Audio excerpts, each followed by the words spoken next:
तपो विद्या विरक्त्यादि सद्गुणौघाकरानहं वादिराजगुरून् वन्दे हयग्रीवदाश्रयामि। श्रीमध्वः कल्पवृक्षस्तु जयार्य कामरुत्स्मृताः चिन्तामणिस्तु व्यासार्याः मुनित्रयं नतावयम्। मुको यत्प्रसादेन मुकुन्दशयनायते राजराजायते रिक्ताः राघवेन्द्रं तमाश्रये। ब्रह्मचर्य हरिप्रीति सुविद्यावादशालिनः इष्टदान् कष्टहर्तॄन्नः विद्यामान्यान् मुनीन् नमः। आपादं विपर्यन्तं गुरूणामाकृतिं स्मरेत् तेन विघ्नाः प्रणश्यन्ति सिद्ध्यन्ति च मनोरथाः। समस्तगुरुभ्यो नमः।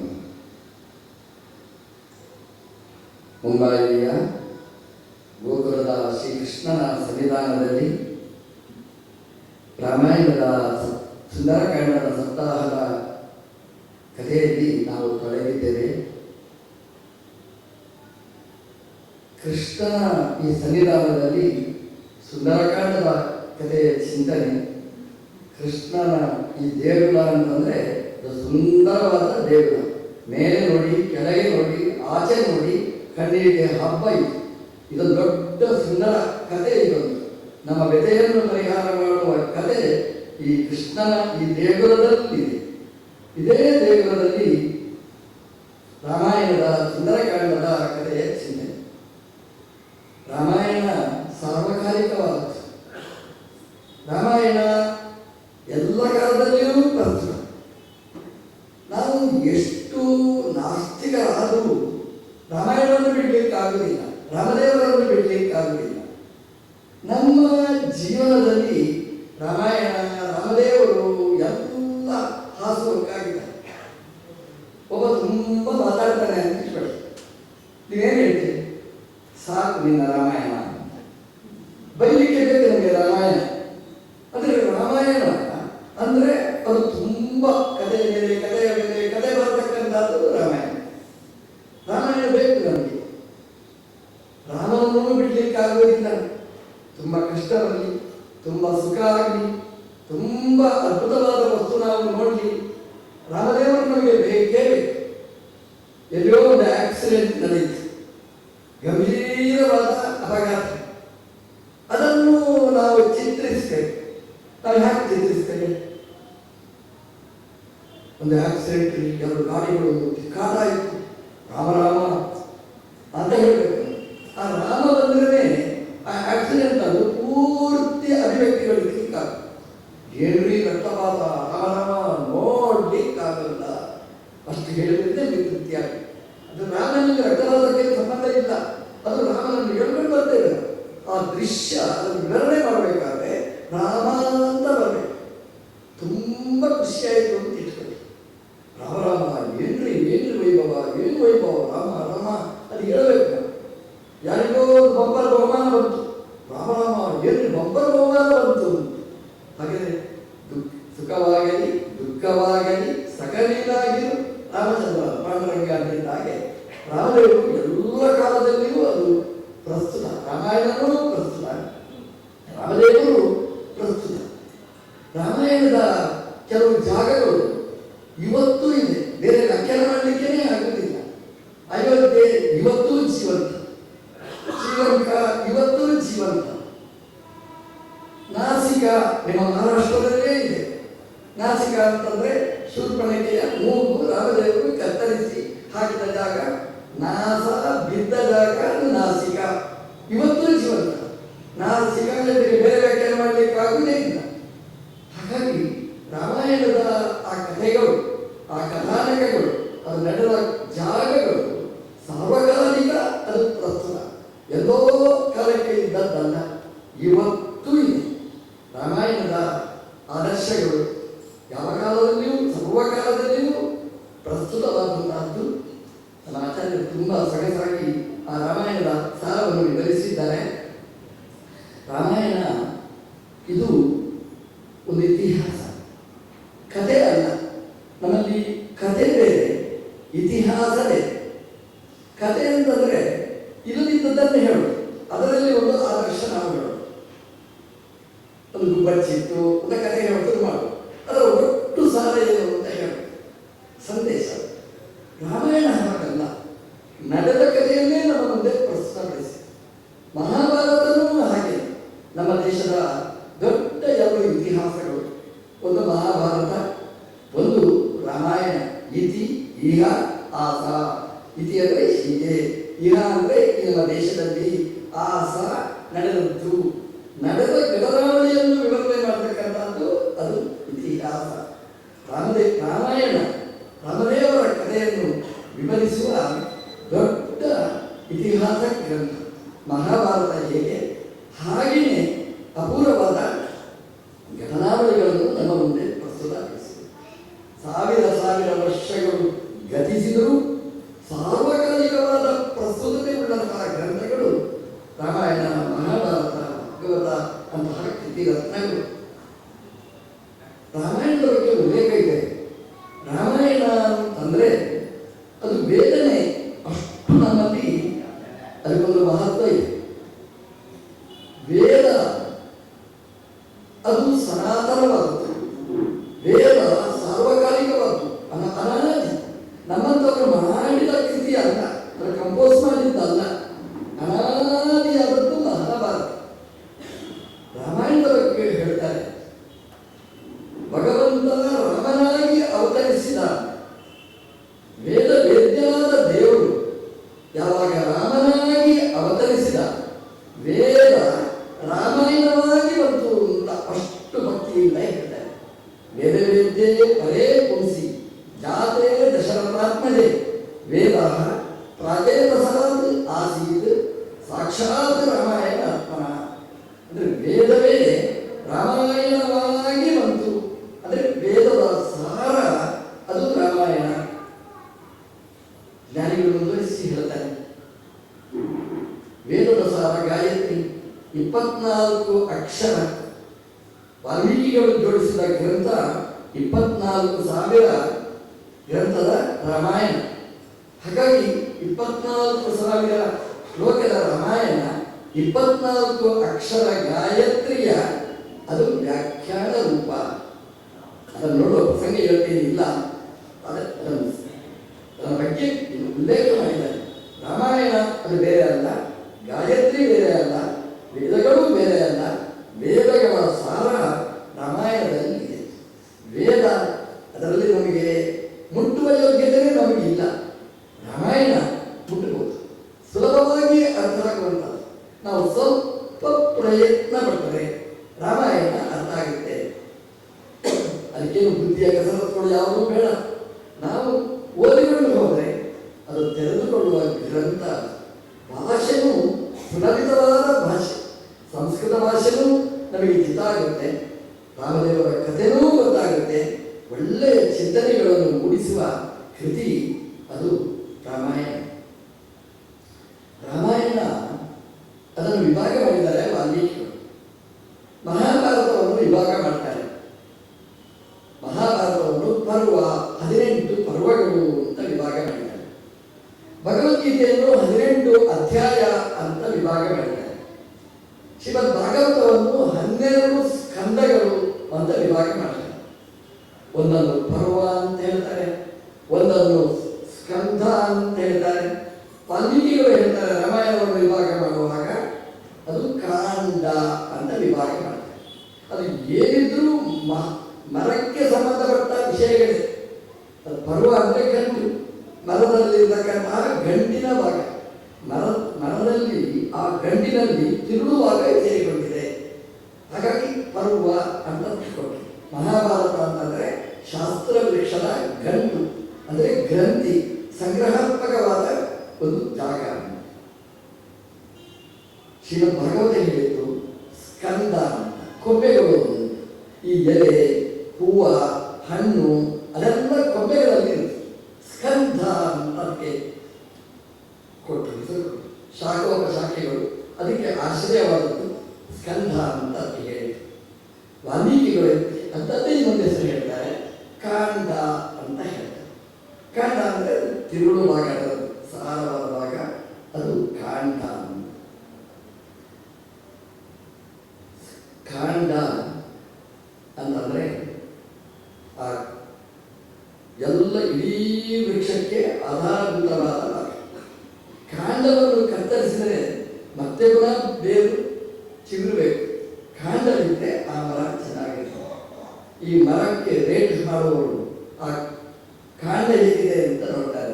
ಅದರ ಮೇಲೆ ಅದಕ್ಕೆ ಬೆಲೆಯನ್ನು ಕಟ್ಟುವಂಥದ್ದು.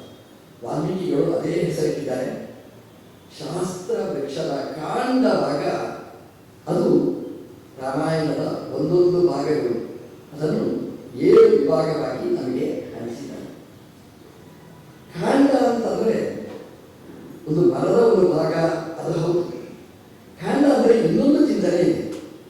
ಅದು ಒಂದು ಬ್ರಹ್ಮಾಂಡ ಅಂತ. ಕ ಅಂದರೆ ಬ್ರಹ್ಮದೇವರು, ಅಂಡ ಅಂದರೆ ಬ್ರಹ್ಮಾಂಡ ಅಂದರೆ ಇದು ಬ್ರಹ್ಮಾಂಡ ಅಂದರೆ ಶಾಸ್ತ್ರದ ಒಂದು ದೊಡ್ಡ ಬ್ರಹ್ಮಾಂಡ ಇಲ್ಲಿ ತುಂಬಿಕೊಂಡಿದೆ. ಇನ್ನೊಂದು ಚಿಂತನೆ ಇದೆ. ಕ ಅಂದರೆ ಸುಖ, ಅಂಡ ಅಂದರೆ ಮೊಟ್ಟೆ, ಸುಖದ ಮೊಟ್ಟೆ. ನೀವು ಯಾವಾಗ ನೀವು ಮುಟ್ಟಿ ಅದು ಸುಖನೇ ಇರುತ್ತದೆ, ಸಾರವಾಗ ಇರುವಂಥದ್ದು. ಅದು ಬಾಲಕಾಂಡ ನೋಡಿ, ಅಯೋಧ್ಯಾಕಾಂಡ ನೋಡಿ, ಯಾವಾಗ ಮುಟ್ಟಿದ್ರು ಸುಖ ಸಮೃದ್ಧಿ ಇರತಕ್ಕಂತಹ ಭಾಗಗಳು. ಹಾಗಾಗಿ ಸುಖದ ಮೊಟ್ಟೆ ಇದು.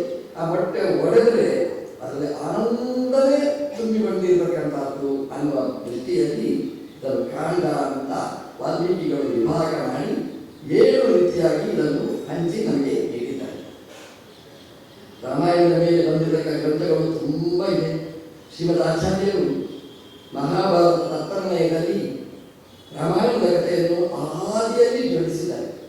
ಮೂಲ ರಾಮಾಯಣದಿಂದ ಕಥೆಗಳನ್ನು ಸೇರಿಸಿ ನಮಗೆ ಸುಂದರವಾಗಿ ಪ್ರಣಯದ ಜೊತೆಗೆ ಪ್ರಮಾಣ ಅವಿರುದ್ಧವಾಗಿ ನಮಗೆ ಪ್ರಣಯ ಪುಣ್ಯಗಳನ್ನು ಭಗವಂತನ ಭಕ್ತಿ ಬರುವ ರೀತಿಯಲ್ಲಿ, ಭಗವಂತನ ನಿಷ್ಪಕ್ಷಪಾತವನ್ನು ತೋರಿಸುವ ರೀತಿಯಲ್ಲಿ, ವೈಷಮ್ಯ ನೈರ್ಗುಣ್ಯ ಇಲ್ಲದೇ ಇದ್ದಾಗೆ ಭಗವಂತನ ಕಥೆಯನ್ನು ನಿರೂಪಣೆ ಮಾಡಿದ್ದಾರೆ.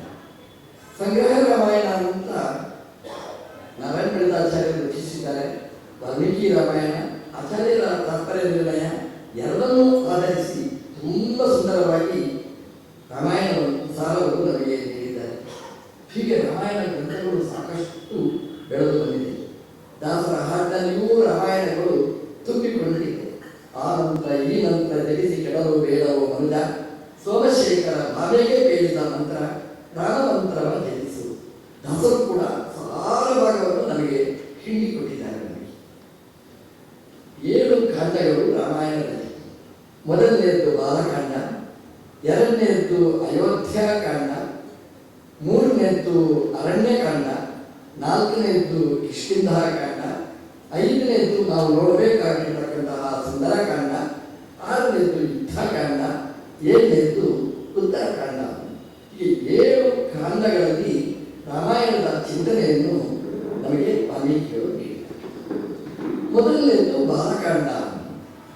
ನಮಗೇನಿಸ್ತದೆ ಅಂದರೆ ಬಾಲಕಾಂಡದಲ್ಲಿ ಬಾಲನ ಆಗಿದ್ದಾಗ ರಾಮದೇವರ ಕಥೆಯನ್ನು ಹೇಳುತ್ತಾರೆ. ಹೀಗೆ ಶ್ರೀಮದ್ ಭಾಗವತದಲ್ಲಿ ಪೂರ್ವಾರ್ಧ ದಶಮಸ್ಕಂದದಲ್ಲಿ ಕೃಷ್ಣದೇವರ ಬಾಲ ವೈಭವಗಳನ್ನು ತೋರಿಸಿದ್ದಾರೆ. ಅದೇ ರೀತಿ ರಾಮಾಯಣದಲ್ಲಿ ಬಾಲಕಾಂಡ ರಾಮದೇವರು ಬಾಲಕನಾಗಿದ್ದಾಗ ನಡೆದ ಕಥೆಗಳು ಹಾಗೆ ಇಂತೀನಿ ಹೇಳುವ ಹಾಗಿಲ್ಲ. ಬಾಲ್ಯದ ಕಥೆಯನ್ನು ನಿರೂಪಣೆ ಮಾಡುವುದೇ ಇಲ್ಲ. ಹೆಚ್ಚು ಹೇಳುವುದಂದರೆ ಒಂದು ಕೆಲವೇ ಶ್ಲೋಕಗಳಲ್ಲಿ ನಿರೂಪಣೆ ಮಾಡ್ತಾರೆ. ಬಾಲಕಾಂಡ ಅಂದರೆ ನಮಗೆ ಏನು ಅಂತಂದರೆ ಅದು ದುರ್ಬಲ ಅಂತ. ಬಾಲ ಅಂತಂದರೆ ದುರ್ಬಲ, ಬಲ ಇಲ್ಲದಿದ್ದವ. ಬಾಲಕಾಂಡ ಅಂದರೆ ದುರ್ಬಲನ ಕಾಂಡ. ಹೀಗೆ ನಮಗೆ ಭ್ರಮೆ ಬರಲಿಕ್ಕೆ ಒಂದು ಅವಕಾಶ ಇದೆ. ಯಾಕೆಂದರೆ ಬಾಲ ಅಂತಂದರೆ ಈ ಜರಾಸಂಧ ಯುದ್ಧಕ್ಕೆ ಹೋದಾಗ ದೇವರು ಭೀಮಸೇನ ದೇವರ ಜೊತೆಗೆ ಅರ್ಜುನನನ್ನು ಕರ್ಕೊಂಡು ಹೋಗ್ತಾರೆ. ಯುದ್ಧ ತನ್ನ ಮೂವರಲ್ಲಿ ಯಾರನ್ನು ಬೇಕಾದರೂ ಆರಿಸು ಅಂತ ಹೇಳುವಾಗ ಜರಾಸಂಧ ಹೇಳ್ತಾನೆ, ಪಂಚಪಂಚಾಶ ವರ್ಷೋಯ ಅಯಮೇವ ಹಿ ಬಾಲವತ್ತು. ಈ ಅರ್ಜುನ ಇವನ ಜೊತೆಗೆ ಯುದ್ಧನ ಬೇಡ, ಇವ 55 ವರ್ಷದ ಕೂಸು ಅಂತ ಹೇಳ್ತಾನೆ ಜರಾಸಂಧ. ಅವನು ಮಹಾಪರಾಕ್ರಮಿ ಅಂತ ಹೇಳುವ ಒಬ್ಬ ಧೀರ ಪುರುಷ. ಅವನ ಹತ್ರ ನೀನು ಬಚ್ಚ ಅಂತ ಹೇಳಿದ್ರೆ ಹೇಗಿರುವುದಕ್ಕೆ 55 ವರ್ಷ ತುಂಬಿದ್ರೆ ಇನ್ನೂ ಬಚ್ಚ ಬಚ್ಚ ಅಂತ ಹೇಳಿದ್ರೆ ಹೇಗೆ ಅನಿಸ್ಬೋದು ಅವನಿಗೆ? ನಮ್ಮ ಆಚಾರ್ಯರು ಹೇಳುವ ಕ್ರಮ ಇಷ್ಟು ಚೆನ್ನಾಗಿರ್ತದೆ ನೋಡಿ. ಬರೀ ತಮಾಷೆ ಮಾಡುವ ಶಬ್ದದ ಜೊತೆಗೆ ಒಂದು ಇಡೀ ಮಹಾಭಾರತಕ್ಕೆ ಒಂದು ಕಾಲಘಟ್ಟವನ್ನು ನಿರೂಪಣೆ ಮಾಡಲಿಕ್ಕೆ ಬೇಕಾದ ಮಾರ್ಗದರ್ಶನ ಮಾಡಿದ್ದಾರೆ. ಪಂಚಾಶ ವರ್ಷ ಅಂದರೆ ಅರ್ಜುನನಿಗೆ 55 ವರ್ಷ ಅನ್ನೋದ್ರೆ ಇಡೀ ಮಹಾಭಾರತದಲ್ಲಿ ಯಾರ್ಯಾರು ಬಂದಿದ್ದಾರೆ ಅವರ ವರ್ಷ ಎಷ್ಟು ಅಂತ ತೀರ್ಮಾನ ಮಾಡಲಿಕ್ಕೆ ಆಗುತ್ತೆ. ನಿಮಗೆ ಭೀಮಸೇನ ದೇವರಿಗೆ 1 ವರ್ಷ ಜಾಸ್ತಿ, ಧರ್ಮರಾಜನಿಗೆ ಇನ್ನೂ 1 ವರ್ಷ ಜಾಸ್ತಿ, ದುರ್ಯೋಧನಿಗೆ 1 ವರ್ಷ ಕಡಿಮೆ. ಎಲ್ಲರ ಆಯುಷ್ಯವನ್ನು ಈ 55 ಎಂಬ ಶಬ್ದದ ಹಿನ್ನೆಲೆಯಲ್ಲಿ ನಾವು ನಿರ್ಧಾರ ಮಾಡಲಿಕ್ಕಾಗಿದೆ. ರಾಜಸೂಯಾಗಾದಾಗ ಎಷ್ಟು ವರ್ಷ, ಅಲ್ಲಿ ಯುದ್ಧ ಆದಾಗ ಎಷ್ಟು ವರ್ಷ, ಎಷ್ಟು ವರ್ಷ ವನವಾಸ, ವನವಾಸ ಮುಗಿಯುವಾಗ ಎಷ್ಟು ವರ್ಷ, ಯುದ್ಧ ಆದಾಗ ಎಷ್ಟು ವರ್ಷ, ಎಲ್ಲ 68, 69, 70 ವರ್ಷದ ಮುದುಕರು ಯುದ್ಧದಲ್ಲಿ ಭಾಗವಹಿಸಿದ ಘಟ್ಟವನ್ನು ಮಹಾಭಾರತಗಳು ಏನು ಯುದ್ಧ ಮಾಡಿದ್ದಾರೆ. ಅಲ್ಲಿ ಶಬ್ದ ಇದೆ, ಪಂಚಪಂಚರಾಶ ವರ್ಷವತೆ ಅಯಮೇವಹಿ ಬಾಲವತಿ. ಈ ಅರ್ಜುನ ಬಾಲ ಅಂದರೆ ದುರ್ಬಲ, ಅಂದರೆ ಯಾವುದೇ ತಾಕತ್ತಿರದಿದ್ದವ ಎಂಬ ಅರ್ಥದಲ್ಲಿ ಬಾಲ ಎಂಬ ಶಬ್ದವನ್ನು ಬಳಸಿದ್ದಾರೆ. ನಮ್ಮ ಭಾಷೆಯಲ್ಲಿಯೂ ಕೂಡ ಬಾಲಭಾಷೆ ಇದು ಮಕ್ಕಳ ಭಾಷೆ ಇದು ಅಂತಂದರೆ ಇದೇನು ಉಪಯೋಗ ಇಲ್ಲ, ಸತ್ವ ಇಲ್ಲ. ಹಾಗಾದರೆ ಬಾಲಕಾಂಡ ಅಂತಂದರೆ ಸತ್ವ ಇಲ್ಲದಿದ್ದ ಕಾಂಡ ಅಂತ ಅರ್ಥ ಖಂಡಿತ ಅಲ್ಲ. ಬಾಲ ಅಂತಂದರೆ ಬಲ ಇಲ್ಲದಿದ್ದವ ಅಂತ ಬಾಲ ಅಲ್ಲ. ಬಲಂ ಅಸ್ಯ ಅಸ್ತೀತಿ ಬಾಲ, ಬಲ ಉಳ್ಳವ ಬಾಲ, ಬಲ ಇಲ್ಲದಿದ್ದವ ಬಾಲ ಅಲ್ಲ. ಈ ಮಕ್ಕಳಿಗೆ ಏನು ಬಲ ಇದೆ? ಅಮ್ಮ ಎತ್ತಿಕೊಡ್ಬೇಕಷ್ಟೇ. ಅಪ್ಪ ತಲೆ ಮೇಲೆ ಇಟ್ಕೊಂಡ್ರೆ ಮಕ್ಕಳು ನಡೆಯಲಿಕ್ಕೆ ಸಮರ್ಥ, ಕೈ ಇಟ್ಕೊಂಡು ಹೋಗ್ಬೇಕು. ಮಗುವಿಗೆ ಏನು ಬಲ ಅಂತ ಒಂದು ಪ್ರಶ್ನೆ. ನಿಜವಾಗಿ ನೀವು ಚಿಂತನೆ ಮಾಡಿದರೆ ಮಕ್ಕಳಿಗಿದ್ದ ಬಲ ದೊಡ್ಡವರಿಗೆ ಇರುತ್ತಿದೆ. ಒಂದು ಸಭೆಗೆ ಮಗುವನ್ನು ಕರ್ಕೊಂಡು ಬರ್ತೀವಿ ಅಂತ ಇಟ್ಕೊಳ್ಳಿ. ಆ ಮಗುವಿಗೆ ಬೋರ್ ಆಯ್ತು, ಅಲ್ಲಿ ಈ ಜಾಗ ಬಿಡಬೇಕು ಅಂತ ಕಾಣಿಸ್ತು. ಅಮ್ಮ ಹತ್ರ ಹೇಳುತ್ತೆ, ಅಮ್ಮ ಹೋಗುವ ಅಂತ. ಅಮ್ಮ ಕೇಳುವುದಿಲ್ಲ. ದೇವರು, ಭಕ್ತಿ, ಪೂಜೆ, ಆರಾಧನೆ, ಪ್ರವಚನ ಅಂತ ಕೂತಿದ್ದೆ. ಮಗ ಇನ್ನೊಂದ್ಸಲ ಏನು ಕೊಡುತ್ತೆ, ಅಮ್ಮ ಹೊರಡು ಬರುವುದಿಲ್ಲ, ಸುಮ್ಮನೆ ಕೊಡುವುದು. ಆವಾಗ ಅದರ ಶಕ್ತಿ ಪ್ರದರ್ಶನ ಮಾಡುತ್ತೆ, ಅಲ್ಲಿಗೆ ಪ್ರಾರಂಭ ಮಾಡುತ್ತೆ. ಓ ಅಳ್ತಾ ಇದೆ ಅಂತಂದ್ರೆ ಎಲ್ಲರ ಗಮನ ಅಲ್ಲಿಗೆ. ಯಾರು ಮಗು ಕೊನೆಗೆ ಅಮ್ಮನಿಗೆ ನಾಚಿಕೆ ಆಯಿತು. ಕೊನೆಗೆ ಮಗುವನ್ನು ಎತ್ತಿಕೊಂಡು ಸಭೆಯಿಂದ ಹೋಗ್ಬೇಕಾಯ್ತು. ಯಾರು ಬಲಿಷ್ಠರು, ಅಮ್ಮನ ಮಗುವ? ಬಾಲ ಅಂದ್ರೆ ಮಗುವಿನ ಬಾಲನ ರೋದನಂ ಬಲ. ಮಕ್ಕಳಿಗೆ ಬಲ ಅಂತಂದ್ರೆ ಅಡುವುದೇ ಒಂದು ಬಲ. ಹಾಗಾಗಿ ಮಗುವು ಕೂಡ ಬಾಲ ಆಗುತ್ತೆ, ಬಲಿಷ್ಠ ಆಗುತ್ತೆ. ಬಾಲ ಅಂತಂದ್ರೆ ಇದು ಬಲಿಷ್ಠ, ಅಡುವುದರ ಮೂಲಕ ಅಲ್ಲ, ಆಡುವುದರ ಮೂಲಕ ಬಲಿಷ್ಠನಾದವನು ನಮ್ಮ ದೇವರು. ಹಾಗಾಗಿ ರಾಮದೇವರ ವೈಭವ ಅಂದರೆ ಬಲದ ವೈಭವ, ಅದು ಪ್ರಕಟೀಕೃತವಾದ ಕಾಂಡ ಬಾಲಕಾಂಡ. ಅಲ್ಲಿ ವಿಶ್ವಾಮಿತ್ರರು ಕರ್ಕೊಂಡು ಹೋಗುವಾಗಲೇ ಊನ ಷೋಡಶ ವರ್ಷೋಯಂ ರಾಮೋ ರಾಜೀವ ಲೋಚನ ಅಂತ ವಾಲ್ಮೀಕಿಗಳು ಹೇಳ್ತಾರೆ. ವಿಶ್ವಾಮಿತ್ರರ ಬೆನ್ನ ಹಿಂದೆ ಹೋಗುವಾಗ ಊನ ಷೋಡಶ ವರ್ಷ, ಇನ್ನೂ 14 ತಂದಿಲ್ಲ. ನಾವು ಮಗು ಅಂತ ನಾವು ಹೇಳಿರ್ತೇವೆ. ವಿಶ್ವಾಮಿತ್ರರು ಒಂದು ದಶರಥರನ್ನು ಹೇಳಿದ್ದು, ನನ್ನ ಯಾಗ ರಕ್ಷಣೆ ಮಾಡಲಿಕ್ಕೆ ನಿನ್ನ ಮಗನನ್ನು ರಾಮನನ್ನು ಕಳಿಸಿಕೊಡು. ದಶರಥ ಗಂಡ ನಾನು ಬರ್ತೇನೆ, ನಿನ್ನಿಂದ ಆಗಲಿಕ್ಕಿಲ್ಲ ಅಂತ ಹೇಳಿ. ಆ ರಾಕ್ಷಸರ ಮಾಯೆಯನ್ನು ಗೆಲ್ಲಬೇಕಾಗಿದ್ರೆ ರಾಮನೇ ಬರಬೇಕು. ಅಂದರೆ ದಶರಥನಿಂದ ಆಗದೇ ಇದ್ದ ಚಕ್ರವರ್ತಿ ದಶರಥ ಅಂತ ಪ್ರಸಿದ್ಧನಾದವ, ಅವನಿಂದ ಆಗದೇ ಇದ್ದ ಕಾರ್ಯ ಅದು ರಾಮದೇವರಿಂದ ಇದು ಬಲ. ವಿಶ್ವಾಮಿತ್ರರನ್ನು ಗುರುತಿಸಿತ್ತು. ವಿಶ್ವಾಮಿತ್ರರ ಹಿಂದೆ ಹೊರಟ ಒಂದು ಹೆಣ್ಣನ್ನು ಕೊಲ್ಲಬೇಕು, ತಾರಕೆಯನ್ನು. ರಾಮದೇವರು ಹಿಂದೆ ಮುಂದೆ ನೋಡಿ, ದೌರ್ಬಲ್ಯ ಪ್ರಶ್ನೆ ಅಲ್ಲ. ರಾಮದೇವರ ಮುಂದೆ ಒಂದು ಹೆಣ್ಣನ್ನು ಕೊಲ್ಲಬಹುದು ಕೊಲ್ಲಬಾರದು ಅಂತ ಒಂದು ದ್ವಂದ್ವವನ್ನು ನಿಂತಿತ್ತು. ವಿಶ್ವಾಮಿತ್ರರಿಗೆ ಹೇಳಿದರು, ಸಂಧ್ಯಾಕಾಲ ಬಂತು, ರಾಕ್ಷಸರಿಗೆ ಬಲ. ಸಂಧ್ಯಾಕಾಲ ಬಂದರೆ ರಾಕ್ಷಸರಿಗೇ ಬಲ ಕೊಡುವುದು. ಅದಕ್ಕೆ ಸಂಧ್ಯಾವಂದನೆ ಮಾಡಿ ಅಂತ ನಾವು ಹಿರಿಯರಿಗೆ ಹೇಳಿದ್ವಿ. ನಿಮ್ಗೆ ಗೊತ್ತು ನೋಡಿ, ಸಾಯಂಕಾಲ ಆಯಿತು ನಮ್ಗೆ ಗೊತ್ತಾಗುವುದಿಲ್ಲ, ಈ ಪ್ರಾಣಿಗಳಿಗೆ ಗೊತ್ತಾಗಿದೆ. ಸಾಯಂಕಾಲ ಆಯಿತು ಅಂತಂದರೆ ಇಷ್ಟು ಸೊಳ್ಳೆ ಬರ್ತದೆ ಬಾಗಿಲಿಗೆ. ಬೆಳಗಿನ ಸಂಧ್ಯಾಕಾಲ, ಸಾಯಂಕಾಲ ಸಂಧ್ಯಾವಂದನೆ.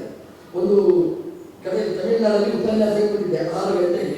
ನಾನು ಉಪನ್ಯಾಸ ಪ್ರಾರಂಭ ಮಾಡಿದ್ರೆ ಅಂತಂದರೆ ಸೊಳ್ಳೆಗಳು ಬಂದು ಸ್ವಲ್ಪ ಕೈ ಹಿಡ್ಕೊಂಡು ಉಪನ್ಯಾಸ. ಅಂದರೆ ಆ ಸಂಧ್ಯಾಕಾಲ ಬಂತು ಅಂತಂದರೆ ಸೊಳ್ಳೆಗಳಿಗೆ ಸರಿ ಗೊತ್ತಾಗುತ್ತೆ.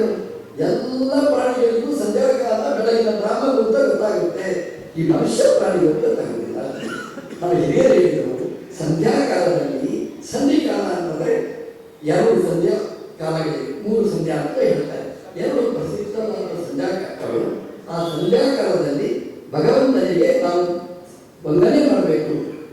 ಯಾಕೆಂತಂದ್ರೆ ದುಷ್ಟಶಕ್ತಿಗಳು ಉಲ್ಬಣವಾಗುವ ಕಾಲ ಅದು ಸಂಧ್ಯಾಕಾಲ.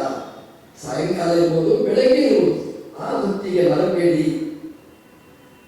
ಶಾಸ್ತ್ರದಲ್ಲಿ ಹೇಳ್ತಾರೆ, ವಿಮುಂಚತಿ ಶ್ರೀರವಿ ಚಕ್ರಧಾರಿಣಂ, ಲಕ್ಷ್ಮೀದೇವಿಯೂ ಬಿಟ್ಟು ಹೋಗ್ತಾರೆ ಭಗವಂತನನ್ನು ಅಂತ ಅಲ್ಲಿವರೆಗೆ ಹೇಳ್ತಾರೆ. ಯಾರು ಸಂಧ್ಯಾಕಾಲದಲ್ಲಿ ಮಲಗ್ತಾನೆ ಅಂಥವನಿಗೆ ಎಲ್ಲ ಸಂಪತ್ತು ದೂರಾಗಿ ಬೀಳುತ್ತೆ ಅಂತ.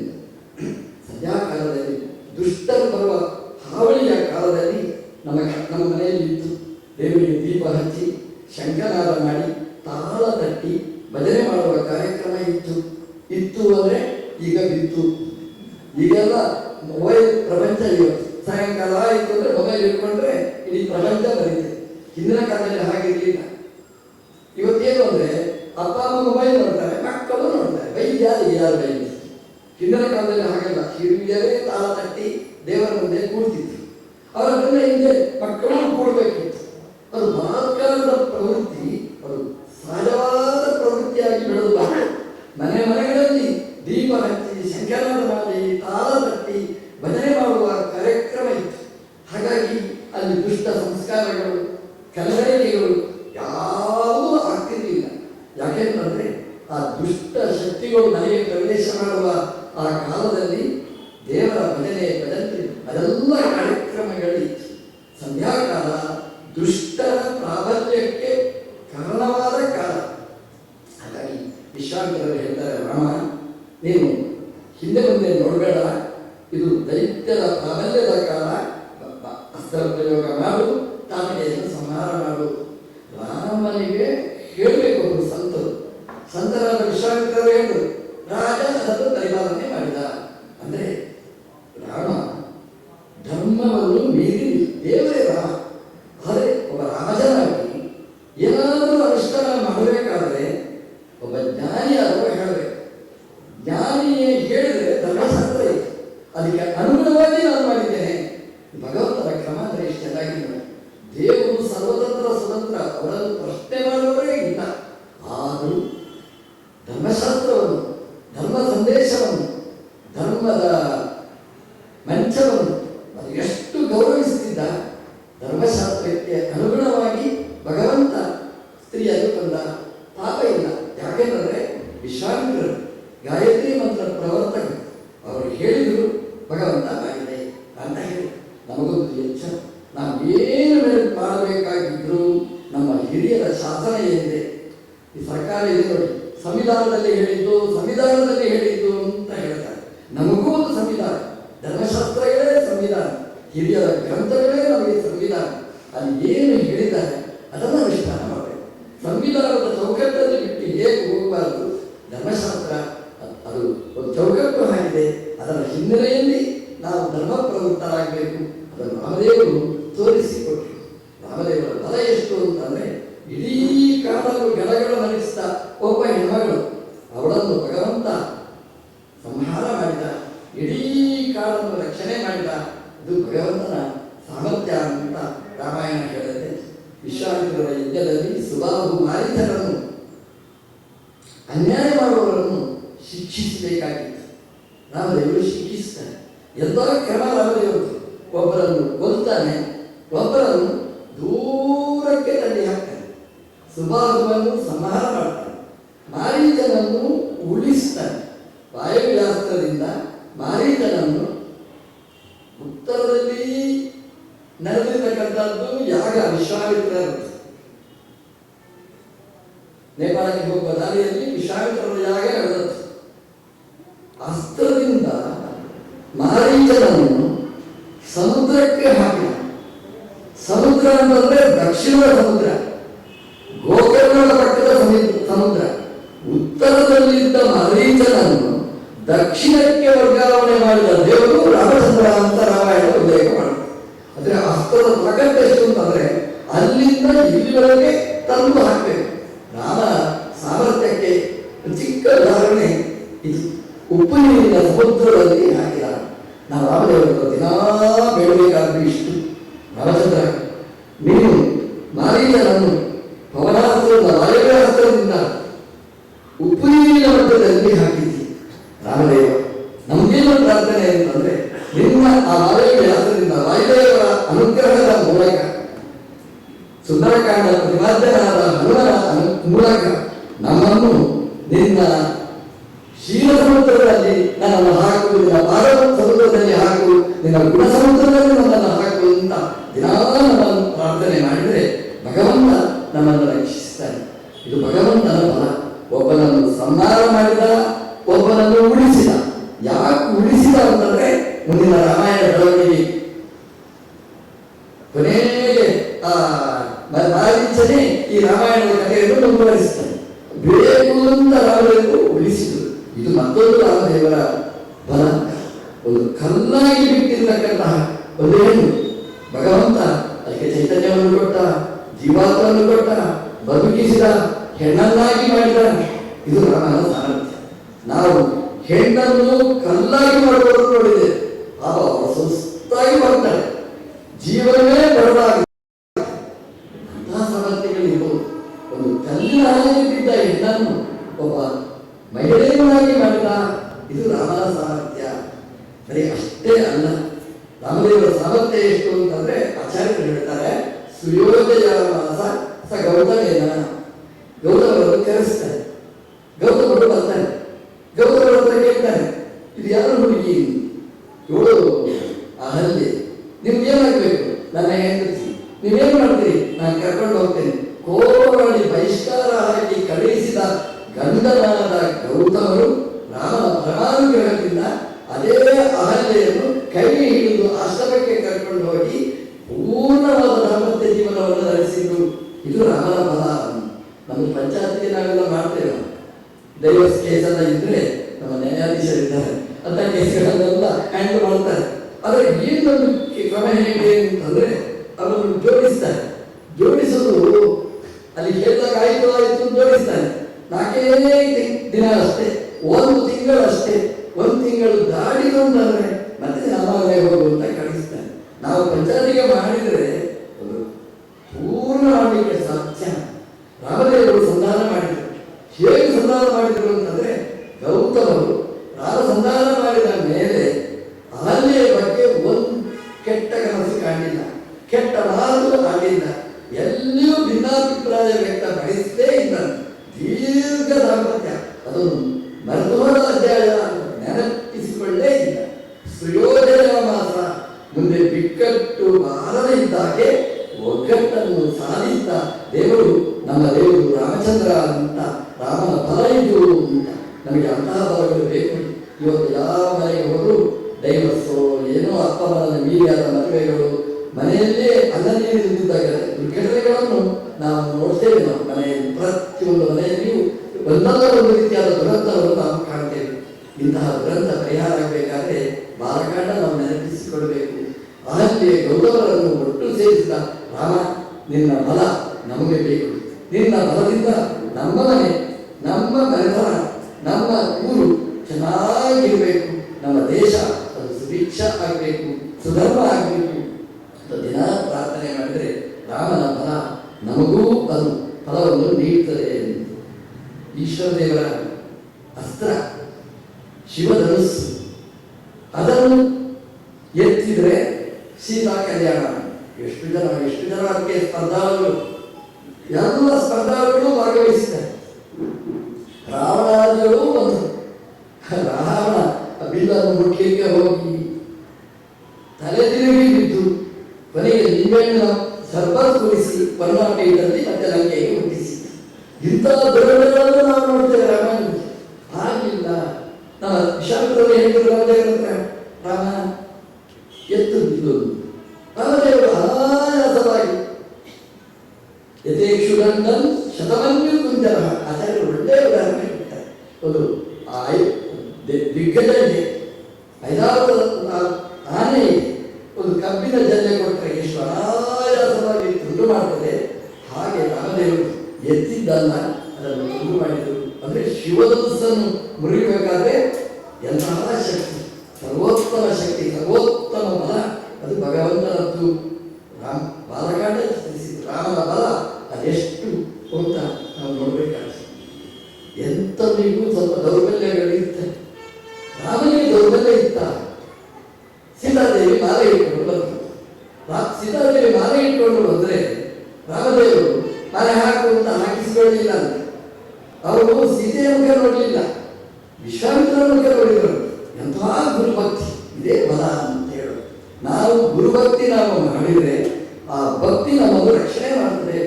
ವಿಶ್ವಾಮಿತ್ರರ ಕಡೆಗೆ ತಿರುಗಿದ.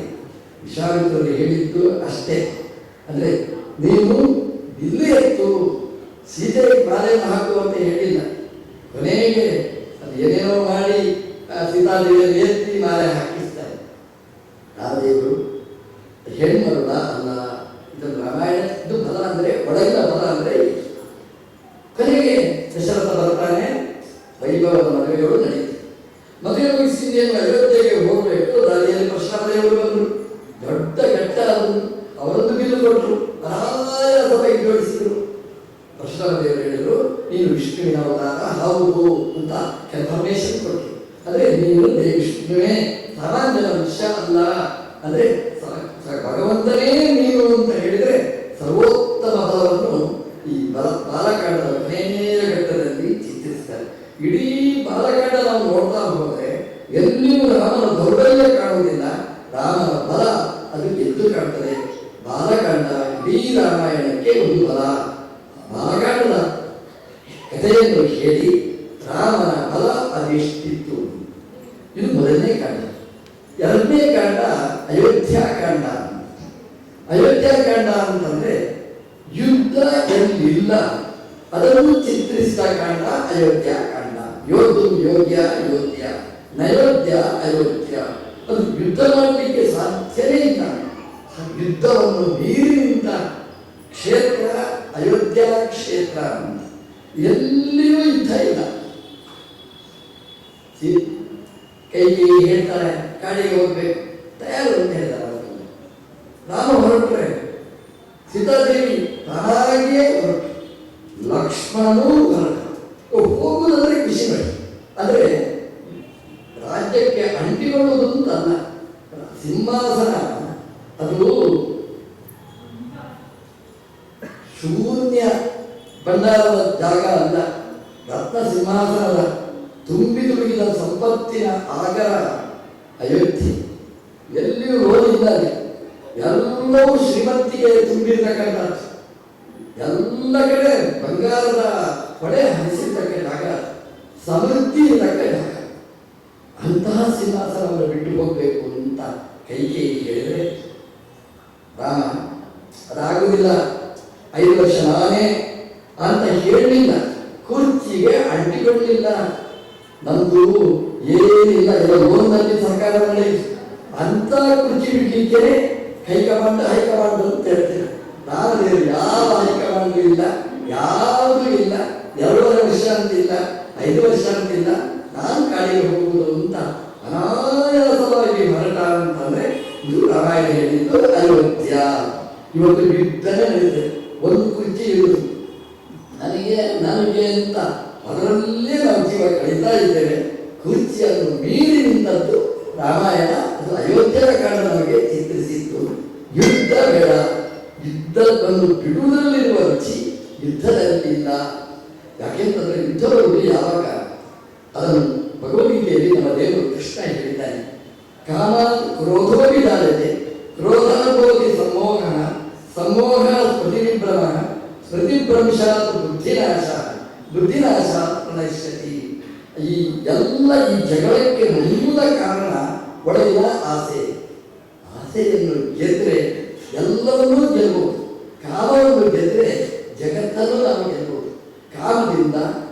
ಕಾಮಕ್ಕೆ ಸೋತರೆ ನಾವೇ ನಶಿಸಿ ಹೋಗ್ತೇವೆ. ಕಾಮ ಬರ್ತದೆ, ಆ ಕಾಮ ಈಡೇರಲಿಲ್ಲ ಅಂತಂದ್ರೆ ಕೋಪ ಬರ್ತದೆ, ಬುದ್ಧಿ ಕೆಟ್ಟು ಹೋಗ್ತದೆ, ಎಲ್ಲ ಓದಿದ್ದೆಲ್ಲ ಮರೆತು ಹೋಗ್ತದೆ, ಯಾರು ಹೇಳಿದಾಗೆ ಮಾತೂ ರುಚಿಸುವುದಿಲ್ಲ, ಕೊನೆಗೆ ಸರ್ವ ಭ್ರಷ್ಟರಾಗಿ ನಾವು ನಶಿಸಿ ಹೋಗ್ತೇವೆ. ರಾಮದೇವರಿಗೆ ಪೂರ್ಣ ಅಪವಾದ. ಕಾಮನೇ ಇಲ್ಲ, ಅದನ್ನು ಮೀರಿ ನಿಂತವರು ರಾಮದೇವ. ಅಯೋಧ್ಯ ಕಾರಣ ಎಷ್ಟು ಚೆನ್ನಾಗಿ ಹೇಳುತ್ತೆ ಅಂತಂದರೆ, ಮಾರನನ್ನು ತಿರುಗು ಮುರುಗು ಮಾಡಿದವರು ರಾಮ. ಮಾರ ಅಂದರೆ ಕಾಮ, ಮನ್ಮಥ. ಮದನೋ ಮನ್ಮಥೋ ಮಾರ. ಮಾರ ಅಂದರೆ ಮನ್ಮಥ. ಮಾರ ಅಂತ ಈ ಕಾಮಕ್ಕೆ ಹೆಸರು. ಯಾಕಂದರೆ ಮಾರಯತಿ ನಮ್ಮನ್ನು ಕೊಂದು ಹಾಕುತ್ತೆ, ಅದಕ್ಕೆ ಮಾರ ಅಂತ ಹೆಸರು. ಈ ಮಾರನನ್ನು ತಿರುಗುಮುರುಗು ಮಾಡುವ ಕಾಮವನ್ನು ತಿರುಗುಮುರುಗು ಮಾಡುವ ಶಕ್ತಿ ಅದು ರಾಮನಿಗಿದೆ. ಹೌದು ನೋಡಿ, ನೀವು ಮಾರ ಮಾರ ಸ್ಪೀಡಾಗಿ ಹೇಳಿ ಮಾರ ತಿರುಗುಮುರುಗಾದ್ರೆ ಅದು ರಾಮ.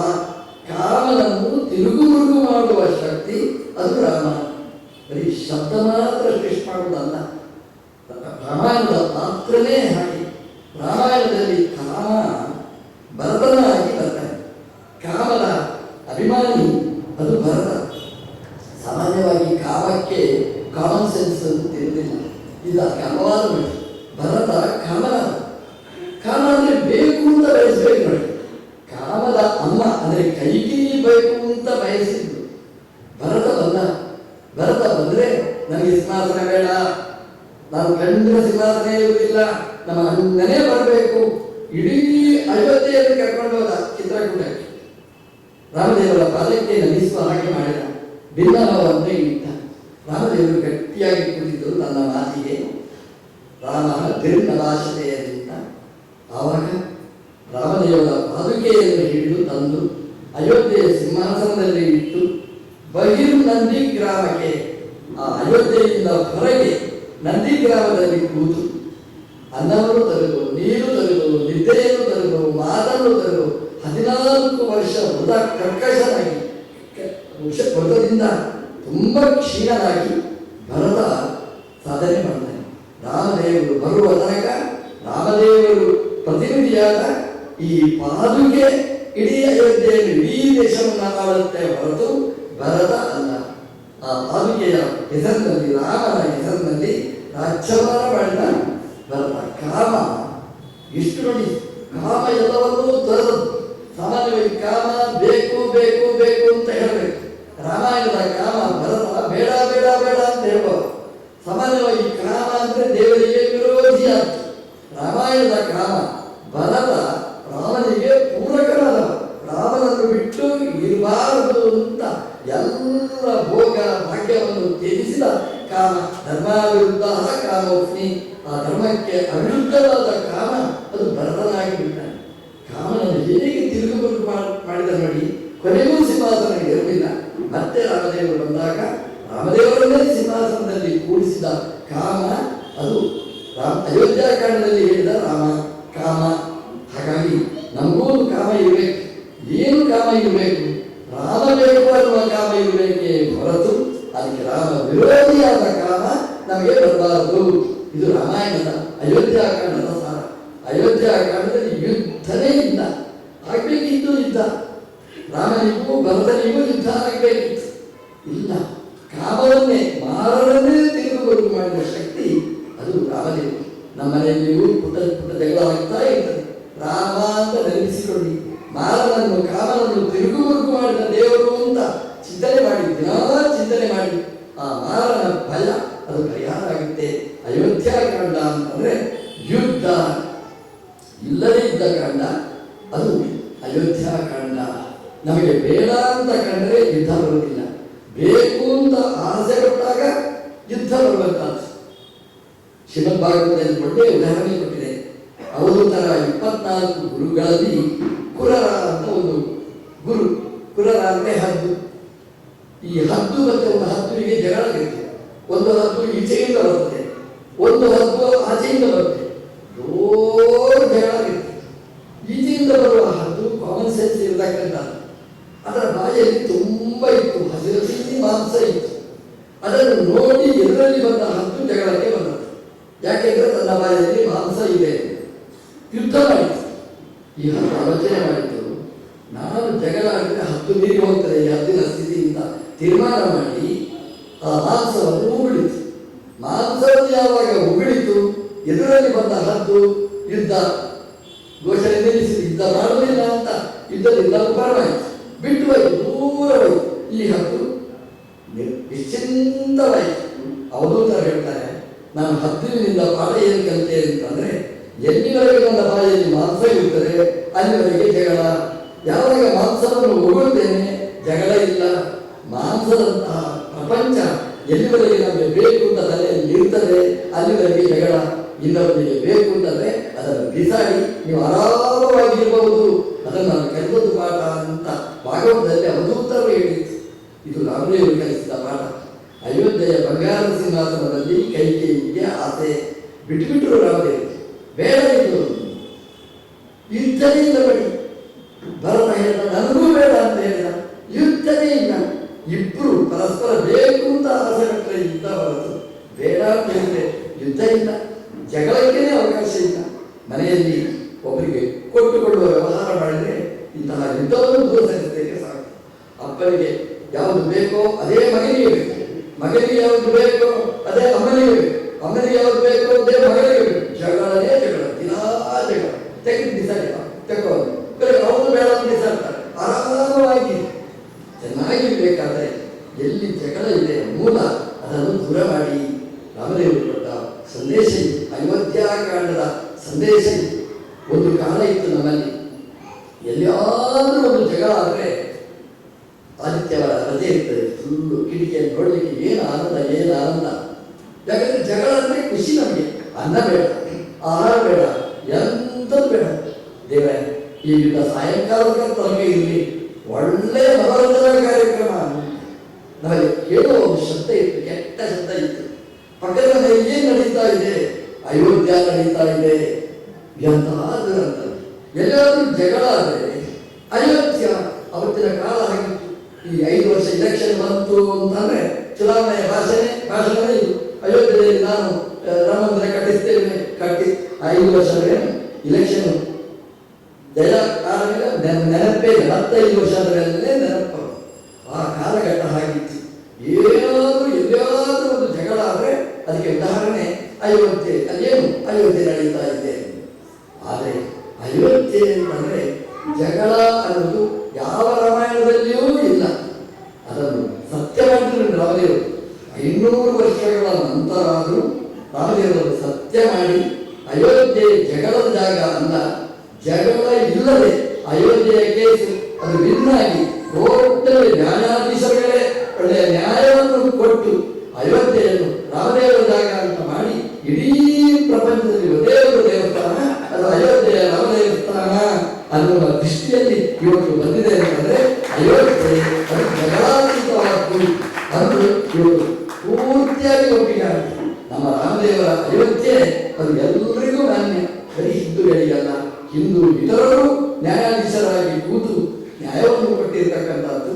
ನ್ಯಾಯಬದ್ಧವಾಗಿ ಅಯೋಧ್ಯೆ ಅಂದರೆ ಯಾವುದು ಯೋಧು ಅಯೋಗ್ಯ, ಯುದ್ಧ ಮಾಡಲಿಕ್ಕೆ ಯಾವುದು ಯೋಗ್ಯ ಅಲ್ಲ, ಅದು ಅಯೋಧ್ಯ. ಇವತ್ತಿನ ಅಯೋಧ್ಯೆ, ಅವತ್ತಿನ ಅಯೋಧ್ಯೆ ಎಲ್ಲವೂ ಹಾಗೆಯೇ ರಾಮದೇವರ ವೈಭವ ಅದು ಅಂತ. ಅಯೋಧ್ಯಾಕಾಂಡ ಅದು ಕೊಟ್ಟ ಒಟ್ಟು ಸಲ ಏನಂತಂದರೆ ನಮ್ಮ ಜೀವನ ಈ ಯುದ್ಧಕ್ಕೋಸ್ಕರ ಅಲ್ಲ. ಯೋಧು ಅಯೋಗ್ಯ, ಯಾವುದೋ ಲೌಕಿಕಕ್ಕೋಸ್ಕರ ಯುದ್ಧ ಮಾಡಬೇಡಿ. ಅಯೋಧ್ಯ ಅಂತಂದರೆ ಯುದ್ಧ ಮಾಡಬೇಕು ನೀವು, ಅಥವಾ ಬ್ರಹ್ಮಜಿಜ್ಞಾಸ. ಯಾವುದಕ್ಕೋಸ್ಕರ ಯುದ್ಧ ಮಾಡಬೇಕು ಅಂದರೆ ಆ ಅಯೋಧ್ಯ, ಆ ಅಂದರೆ ಭಗವಂತ, ಆ ಇತಿ ಬ್ರಹ್ಮ. ಅಯೋಧ್ಯ ಅಂದರೆ ಭಗವಂತನ ವಿಷಯದಲ್ಲಿ ಯುದ್ಧ ಮಾಡಿ. ದೇವರು ಹೇಗಿದ್ದಾನೆ? ನಿರ್ಗುಣನು, ಸಗುಣನು, ನಿರಾಕಾರನು, ಸರ್ವಾಕಾರ ಉಳ್ಳವನು, ಸಕಲ ಗುಣ ಪರಿಪೂರ್ಣನು, ಜಗತ್ ಸೃಷ್ಟಿಕರ್ತಾನ. ಇದರ ಬಗ್ಗೆ ನೀವು ಚಿಂತನೆ ಮಾಡಿ, ಬೇರೆ ಯುದ್ಧ ಮಾಡಬೇಡಿ ಅನ್ನೋದು ಅಯೋಧ್ಯಾಕಾಂಡ ನಮಗೆ ತೋರಿಸಿಕೊಟ್ಟಿದೆ. ರಾಮದೇವರ ಬಲ, ಒಳಗಿನ ಬಲ. ಹಾಗಾಗಿ ಇನ್ನೊಬ್ಬರನ್ನು ಕೂಡ ತನ್ನ ಮಾರ್ಗದಲ್ಲಿ ಎಳ್ಕೊಂಡು ಬರುವ ಸಾಮರ್ಥ್ಯ, ಕಾಮವನ್ನು ರಾಮಮಯವನ್ನಾಗಿ ಮಾಡುವ ಸಾಮರ್ಥ್ಯ ಅದು ಅಯೋಧ್ಯಾಕಾಂಡದಲ್ಲಿ ನಾವು ನೋಡ್ತೇವೆ. ಅರಣ್ಯಕಾಂಡಕ್ಕೆ ಬಂದರೆ ರಾಮನ ಕಾಡಿಗೆ ಹೋದ. ಸಾಮಾನ್ಯವಾಗಿ ನಮ್ಮಲ್ಲಿ ಹೇಳುವ ಮಾತೇನು ಅಂತಂದರೆ, ಅಪ್ಪ ಹೇಳಿದ ಕಾಡಿಗೆ ಹೋಗಬೇಕು, ರಾಮ ಕಾಡಿಗೆ ಹೋದ. ರಾಮನನ್ನೇ ಮೀಡಿಯಾದವರು ಹೋಗಿ ಕೇಳಿದ್ರಂತೆ, ರಾಮ ನೀನು ಸತ್ಯ ಹೇಳಿದ ಕಾಡಿಗೆ ಹೋಗಿ. ನಮ್ಮ ಆಚಾರ್ಯರು ಹೇಳ್ತಾರೆ, ತ್ರಿದಶ ಮುನಿಕೃತೆ ಅರಣ್ಯವೇ ಆದಿವೇಶ. ರಾಮ ಹೋದ್ದು ಅಪ್ಪ ಹೇಳಿದ ಅಂತಲ್ಲ. ಅಪ್ಪ ಗುಡ್ಡಲ್ಲಿ ಹೇಳಿದಂತೆ ರಾಮ ಆಗ್ತ ಹೋಗ್ಗಳ ಕಾಡಿಗೆ ನಾನು ಹೇಳಲೇ ಇಲ್ಲ, ಅದೆಲ್ಲ ಕೈಗೆ ಮಂದಿ ಕಾಲ ಅಂತ ಹೇಳಿದ್ರು.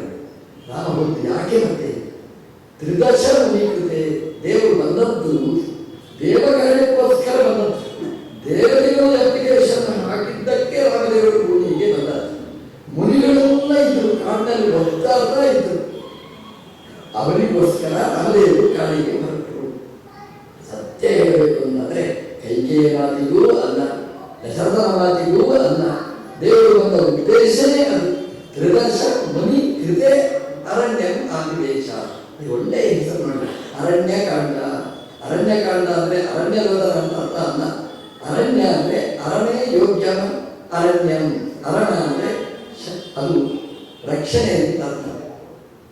ರಾಮನನ್ನು ತಮರನಂ ಅನಸಾಜಗಾಮ, ಅರಣ ಅಂದ್ರೆ ರಕ್ಷಣೆ.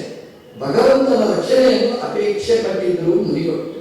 ಜೀವನದಲ್ಲಿ ಒಂದು ಬಾರಿ ರಾಮನನ್ನು ನೋಡಬೇಕು ಅಂತ ಮುನಿಗಳ ಅಪೇಕ್ಷೆ ಇತ್ತು ಕಾಡಿನಲ್ಲಿ. ರಾಮ ದೇವರು ಅಯೋಧ್ಯೆಯ ಸಿಂಹಾಸನದಲ್ಲೇ ಕೂತ್ರೆ ಆ ಕಡಲಿದ್ದವರ ಕಥೆ, ಅವರನ್ನು ಕಾಣುವ ಆ ಸಮಸ್ಯೆ ಪರಿಹಾರ ಮಾಡೋರು ಯಾರು? ಹಾಗಾಗಿ ರಾಮದೇವರು ಬಂದರು.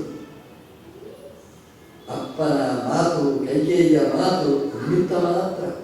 ಮೂಲ ಉದ್ದೇಶ ತನ್ನನ್ನು ನಂಬಿದ ಭಕ್ತರು ಅವರಿಗೆ ದರ್ಶನ ಕೊಡಬೇಕು, ಅವರ ಕಷ್ಟಗಳನ್ನು ನಾವು ವಿಮರ್ಶಿಸಬೇಕು ಅಂತಲೇ ಭಗವಂತ ಬಂದ. ರಾಮದೇವರು ಬಂದರು. ನೀವು ಆರಂಭದಿಂದ ಕೊನೆಯವರೆಗೆ ನೀವು ನೋಡಿ ಅರಣ್ಯಕಾಂಡದಲ್ಲಿ ರಾಮದೇವರು ಬಾರದೇ ಇದ್ದರೆ ಅವರ ಸ್ಥಿತಿ ಏನಾಗ್ತಿತ್ತು. ಶರಭಂಗ ಋಷಿಯ ಕಥೆಯನ್ನು ಹೇಳ್ತಾರೆ. ಶರಭಂಗದಿಂದ ಪ್ರಾರಂಭ ಆಗುತ್ತೆ, ಶಬರಿಯ ತನಕ ನಾವು ನೋಡಬೇಕು. ಶರಭಂಗರು ಅವರ ಹೆಸರೇ ಹೇಳುವ ಹಾಗೆ ಶರಭಂಗ. ನಮ್ಮ ದೇಹ ಹೇಳುವ ಭೋಗಭಂಗ, ತಿರಾ ಬೆಳಗ್ಗೆ ತಿನ್ನುವುದು ನಮ್ಮದು ಹೇಳ್ತಾರೆ, ತಿಂದು ಸಾಯುವುದು. ನಮ್ಮದು ಜೀವನ ಅಂದರೆ ಹಾಗೆ, ಭಂಗ ನಮ್ಮ ಜೀವನ, ಭೋಗದಿಂದ ಭಂಗ. ಅವರು ಶರಭಂಗ, ಶರ ಅಂದರೆ ಹುಲ್ಲು, ಆ ಹುಲ್ಲಲ್ಲೇ ಬರುವುದು, ಹುಲ್ಲಲ್ಲೇ ಕೂಡುವುದು, ಅವರ ಜೀವನವೇ ಶರದಲ್ಲಿ, ಅದರಲ್ಲೇ ಅವರ ದೇಹ ಭಂಗ. ಶರದಿಂದ ಅಂದರೆ ಆ ದರ್ಭೆಗಳಿಂದ ಹೋಮ ಮಾಡಿ ಭಗವಂತನ ಆರಾಧನೆ ಮಾಡಿ ಈ ಶರೀರವನ್ನು ಭಗವಂತನಿಗೋಸ್ಕರ ಹೋಮಿಸಿದ ಪುಣ್ಯ ಜೀವ. ಶರಭಂಗ ದೇಹ ಅದು ಶಿಥಿಲವಾಗಿದೆ, ಜರ್ಜರಿತವಾಗಿದೆ, ಸಂಧ್ಯಾವಂದನೆ ಮಾಡಲಿಕ್ಕಾಗದಿದ್ದಷ್ಟು ಜರ್ಜರಿತವಾಗಿದೆ. ಅವರಿಗೆ ದ್ವಂದ್ವ, ನಾನು ಬದುಕಬೇಕಾ ಸಾಯ್ಬೇಕಾ? ಸಾಮಾನ್ಯವಾಗಿ ನಮಗೆ ಬದುಕಬೇಕು ಅಂತ ಆಸೆ ಇರ್ತದೆ. ಯಾರಾದರೂ ಬಂದರೆ ಹೇಳ್ತೇವೆ, ಏನ್ರಿ ಬದುಕು ಬೇಡ ಸಾಕು, ಏನು ರೋಗರಿ ಕಾಲು ನೋವು ಕೈ ನೋವು ಅದು ಗುಣ ಮಾಡಿದರೆ ಆಯ್ತು, ಇನ್ನು 10 ವರ್ಷ ಬದುಕ್ತೇನೆ. ನಮ್ದು ಏನು ಅಂದರೆ ಸಾಯಬೇಕು ಅಂತ ಅಲ್ಲ, ರೋಗ ಗ್ರಾಚಾರ ಅಷ್ಟೇ ನಮಗೆ. ಅದು ಪರಿಹಾರ ಅಂದರೆ ಇನ್ನು ಎಷ್ಟು ವರ್ಷ ಬೇಕಾದರೂ ನಾವು ಬದುಕ್ತೇವೆ. ಶ್ರಮಗಳು ಹಾಗಲ್ಲ. ಅವ್ರಿಗೆ ಏನು ಸಮಸ್ಯೆ ಅಂತಂದರೆ ಬದುಕಿರುವಷ್ಟು ಕಾಲ ಸತ್ಕರ್ಮಾನುಷ್ಠಾನ ನಡೆಯುತ್ತೆ. ಸತ್ಕರ್ಮ ಇಲ್ಲದೆ ಒಂದು ದಿನ ನಾನು ಬದುಕಬಾರದು. ಹಾಗಾಗಿ ಸತ್ತೋದು ಅಂದರೆ ಜೀವನದಲ್ಲಿ ಒಂದು ಸಲ ರಾಮದೇವರನ್ನು ಕಣ್ತುಂಬ ನೋಡಬೇಕು. ನಾನು ಮಾಡಿದ ಸತ್ಕರ್ಮ ರಾಮದೇವರಿಗೆ ಅರ್ಪಣೆ ಮಾಡಬೇಕು, ಭಗವಂತನಿಗೆ ಇದು ಅರ್ಪಿತವಾಗಬೇಕು. ದೇವರು ಕೊಟ್ಟ ಈ ದೇಹ ದೇವರ ಪ್ರೀತಿಗೋಸ್ಕರ ಮಾಡಿದ ಈ ಕರ್ಮ ಆ ಭಗವಂತನಿಗೆ ನಾವು ಸಮರ್ಪಣೆ ಮಾಡಬೇಕು. ಅಲ್ಲಿವರೆಗೆ ಬೇಕು ಆಯುಷ್ಯ. ಶರಭಂಗರ ಅಪೇಕ್ಷೆ ಹಾಗೆ, ಆಯುಷ್ಯ ಬೇಕು ಅಂತಲ್ಲ, ದೇವರನ್ನು ಕಾಣಲಿಕ್ಕೆ ಆಯುಷ್ಯ ಬೇಕು ಅಂತ. ರಾಮ ಕಾಡಿಗೆ ಬಾರದೇ ಹೋದರೆ ಶರಭಂಗರ ಸ್ಥಿತಿ ಏನಾಗ್ತದೆ? ರಾಮದೇವರು ಬಂದರು, ಶರಭಂಗ ಇದ್ದಲ್ಲಿಗೆ ಬಂದರು, ಅದಕ್ಕೆ ದೇವರು ಅಂತ ಹೇಳಬೇಕು. ನಮಗೆ ದೇವರ ಹತ್ರ ಹೋಗ್ಲಿಕ್ಕೆ ಆಗುವುದಿಲ್ಲ, ದೇವರೇ ನಮ್ಮ ಹತ್ರ ಬರಬೇಕು. ಶರಭಂಗರ ಸಾಧನೆ ಅಂದರೆ ಹಾಗೆ. ಶರಭಂಗರಿದ್ದಲ್ಲಿಗೆ ದೇವರು ಬಂದ, ರಾಮಚಂದ್ರ ಬಂದ. ಶರಭಂಗರು ಏನು ಆನಂದಪಟ್ಟು ಕಣ್ತುಂಬ ನೋಡಿದರು. ತನ್ನ ಈ ಶರೀರದ ಮೂಲಕ ನಡೆದ ಏನು ಸತ್ಕರ್ಮಾನುಷ್ಠಾನಗಳು ಸಾಧನೆಗಳಿತ್ತು ಎಲ್ಲ ಭಗವಂತನಿಗೆ ಪೂಜೆ ಮಾಡಿ ಅರ್ಪಣೆ ಮಾಡಿದರು. ಕಣ್ತುಂಬ ರಾಮದೇವರನ್ನು ನೋಡಿದರು, ಕಣ್ತುಂಬ ಭಗವಂತನನ್ನು ಸ್ಪರ್ಶ ಮಾಡಿದರು, ದೇವರ ಹತ್ರ ಮಾತಾಡಿದರು, ಜೀವನದ ಸಾರ್ಥಕತೆಯ ಪರಾಕಾಷ್ಠೆಯನ್ನು ಅನುಭವಿಸಿದರು. ರಾಮದೇವರ ಮುಂಭಾಗದಲ್ಲಿ ಅದೇ ಶರ, ಅದೇ ಹುಲ್ಲು, ಅದೇ ದರ್ಭೆಯನ್ನು ಇಟ್ಟು ಅದನ್ನು ಅಗ್ನಿಯಲ್ಲಿ ಪ್ರಜ್ವಾಲನೆ ಮಾಡಿ, ತಾನು ರಕ್ಷಣೆ ಮಾಡಿದ ಅಗ್ನಿಯಲ್ಲಿ ಅದನ್ನು ಇಟ್ಟು ಅಗ್ನಿಯನ್ನು ಬೆಳೆಸಿ ಯೋಗಾಗ್ನಿಯಲ್ಲಿ ರಾಮನ ಮುಂಭಾಗದಲ್ಲಿ ಈ ಶರೀರವನ್ನು ಪರಿತ್ಯಾಗ ಮಾಡಿ ರಾಮನಿಗೆ ಅರ್ಪಣೆ ಮಾಡಿದ ಮಹಾಸಾಧಕರು ಶರಭಂಗರು ಅಂತ ರಾಮಾಯಣ ಹೇಳುತ್ತೆ. ರಾಮದೇವರು ಬಾರದಿದ್ದರೆ ಶರಭಂಗರ ಸ್ಥಿತಿ ಏನಾಗ್ತಿತ್ತು ನೋಡಿ. ಅವರ ಸ್ಥಿತಿ ತುಂಬ ಶೋಚನೀಯಾಗಿದೆ. ರಾಮದೇವರು ಬಂದದ್ದು ಮುನಿಯುತ್ತದೆ. ಇಂತಹ ಶರಭಂಗರಂತಹ ಸಾಧಕರ ಸಾಧನೆಗೆ ಪೂರ್ಣತೆ ಬರಲಿ ಅಂತ ರಾಮದೇವರು ಬಂದ. ಶರಭಂಗ ಸಾಧನೆಗೆ ಫಲನು ಭಗವಂತ ಕರುಣಿಸಿದ. ಸಾಧಕರ ಸಾಧನೆಗೆ ಫಲ ಕೊಡಲಿಕ್ಕೋಸ್ಕರ ರಾಮದೇವರು ಅರಣ್ಯ ಒಂದು ಪ್ರವೇಶ ಮಾಡಿದ. ಅರಣ ಅಂದರೆ ಶರಣು. ಆ ಶರಣು ಹೊಂದಿದ ಶರಭಂಗರಿಗೆ ಪೂರ್ಣ ಅನುಗ್ರಹ ಮಾಡಿದ ದೇವರು ರಾಮ ಅಂತ ಹೇಳ್ತಾರೆ. ಅರಣ್ಯಕಾಂಡ ಮಧ್ಯದಲ್ಲೆಲ್ಲ ಇದ್ದಾರೆ, ಎಲ್ಲ ಗತಿಯನ್ನು ಕಲ್ಪನೆ ಮಾಡ್ತಾರೆ. ಕೊನೆಗೆ ಶಬರಿ ಅಂದರೆ ಒಬ್ಬಳ ಹೆಣ್ಮಗಳು, ಮತಂಗ ಋಷಿಗಳ ಶಿಷ್ಯೆ.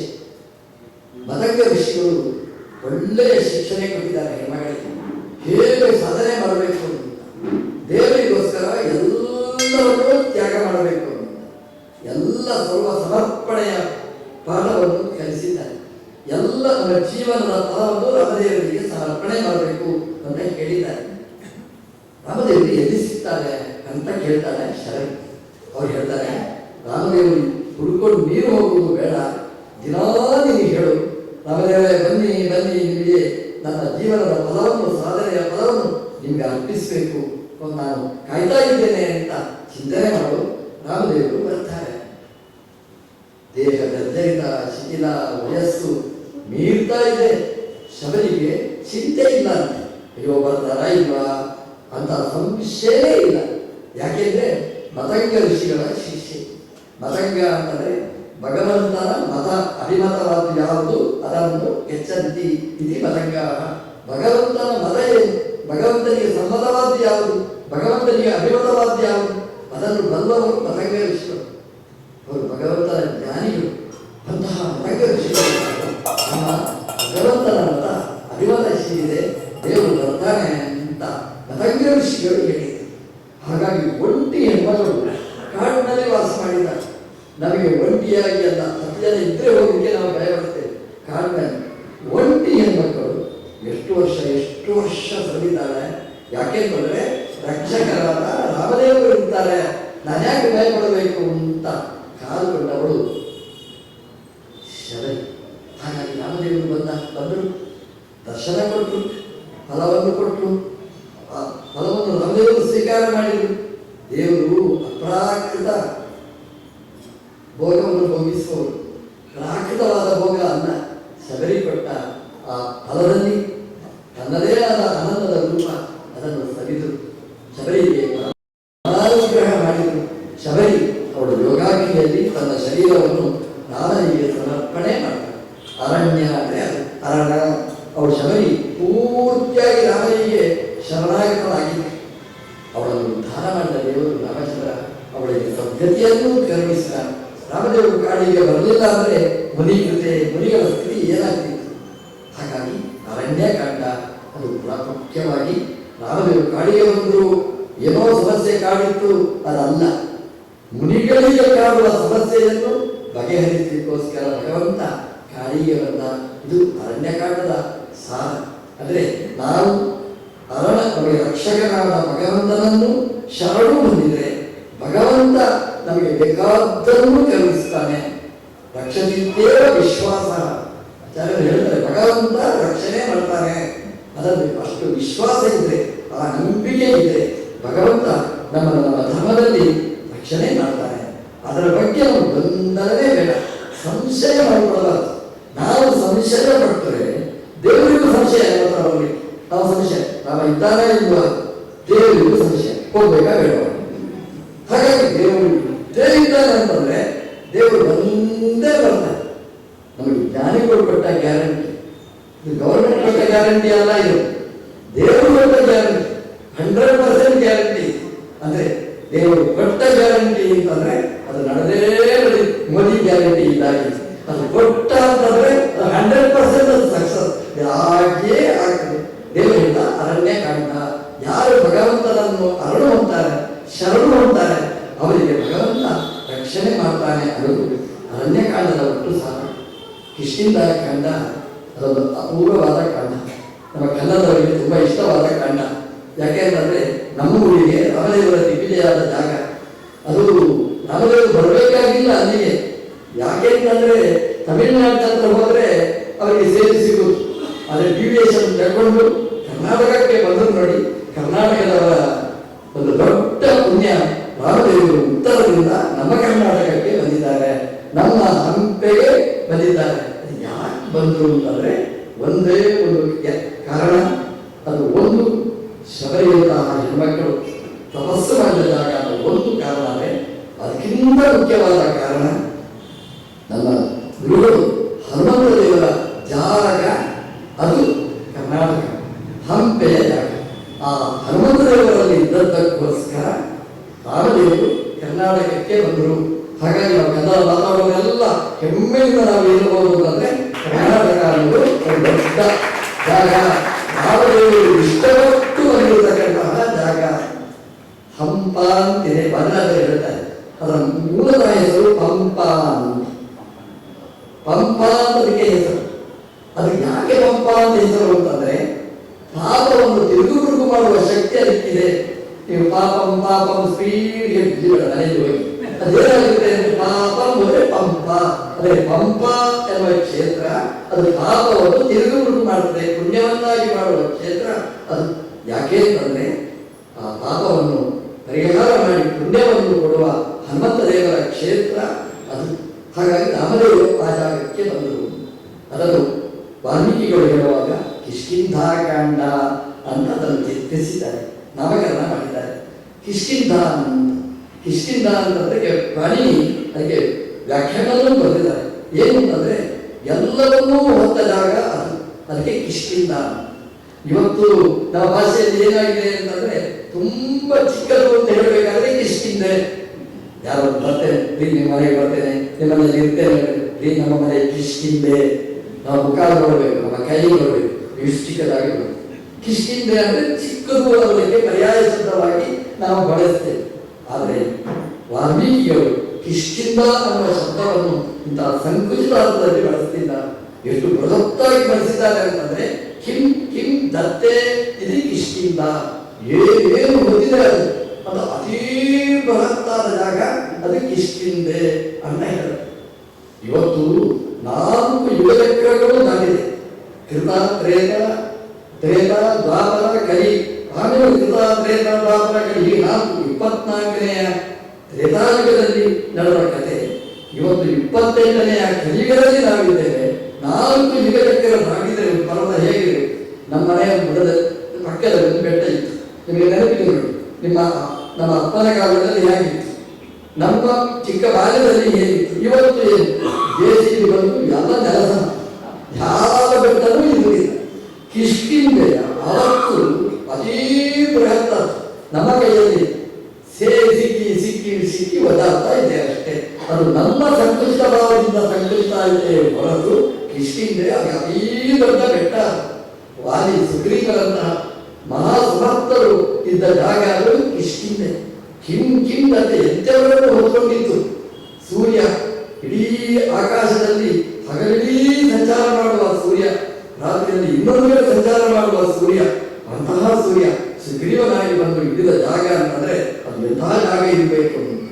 3 ಲೋಕಗಳು ಆಳುವ ಅರಸ ಇಂದ್ರ.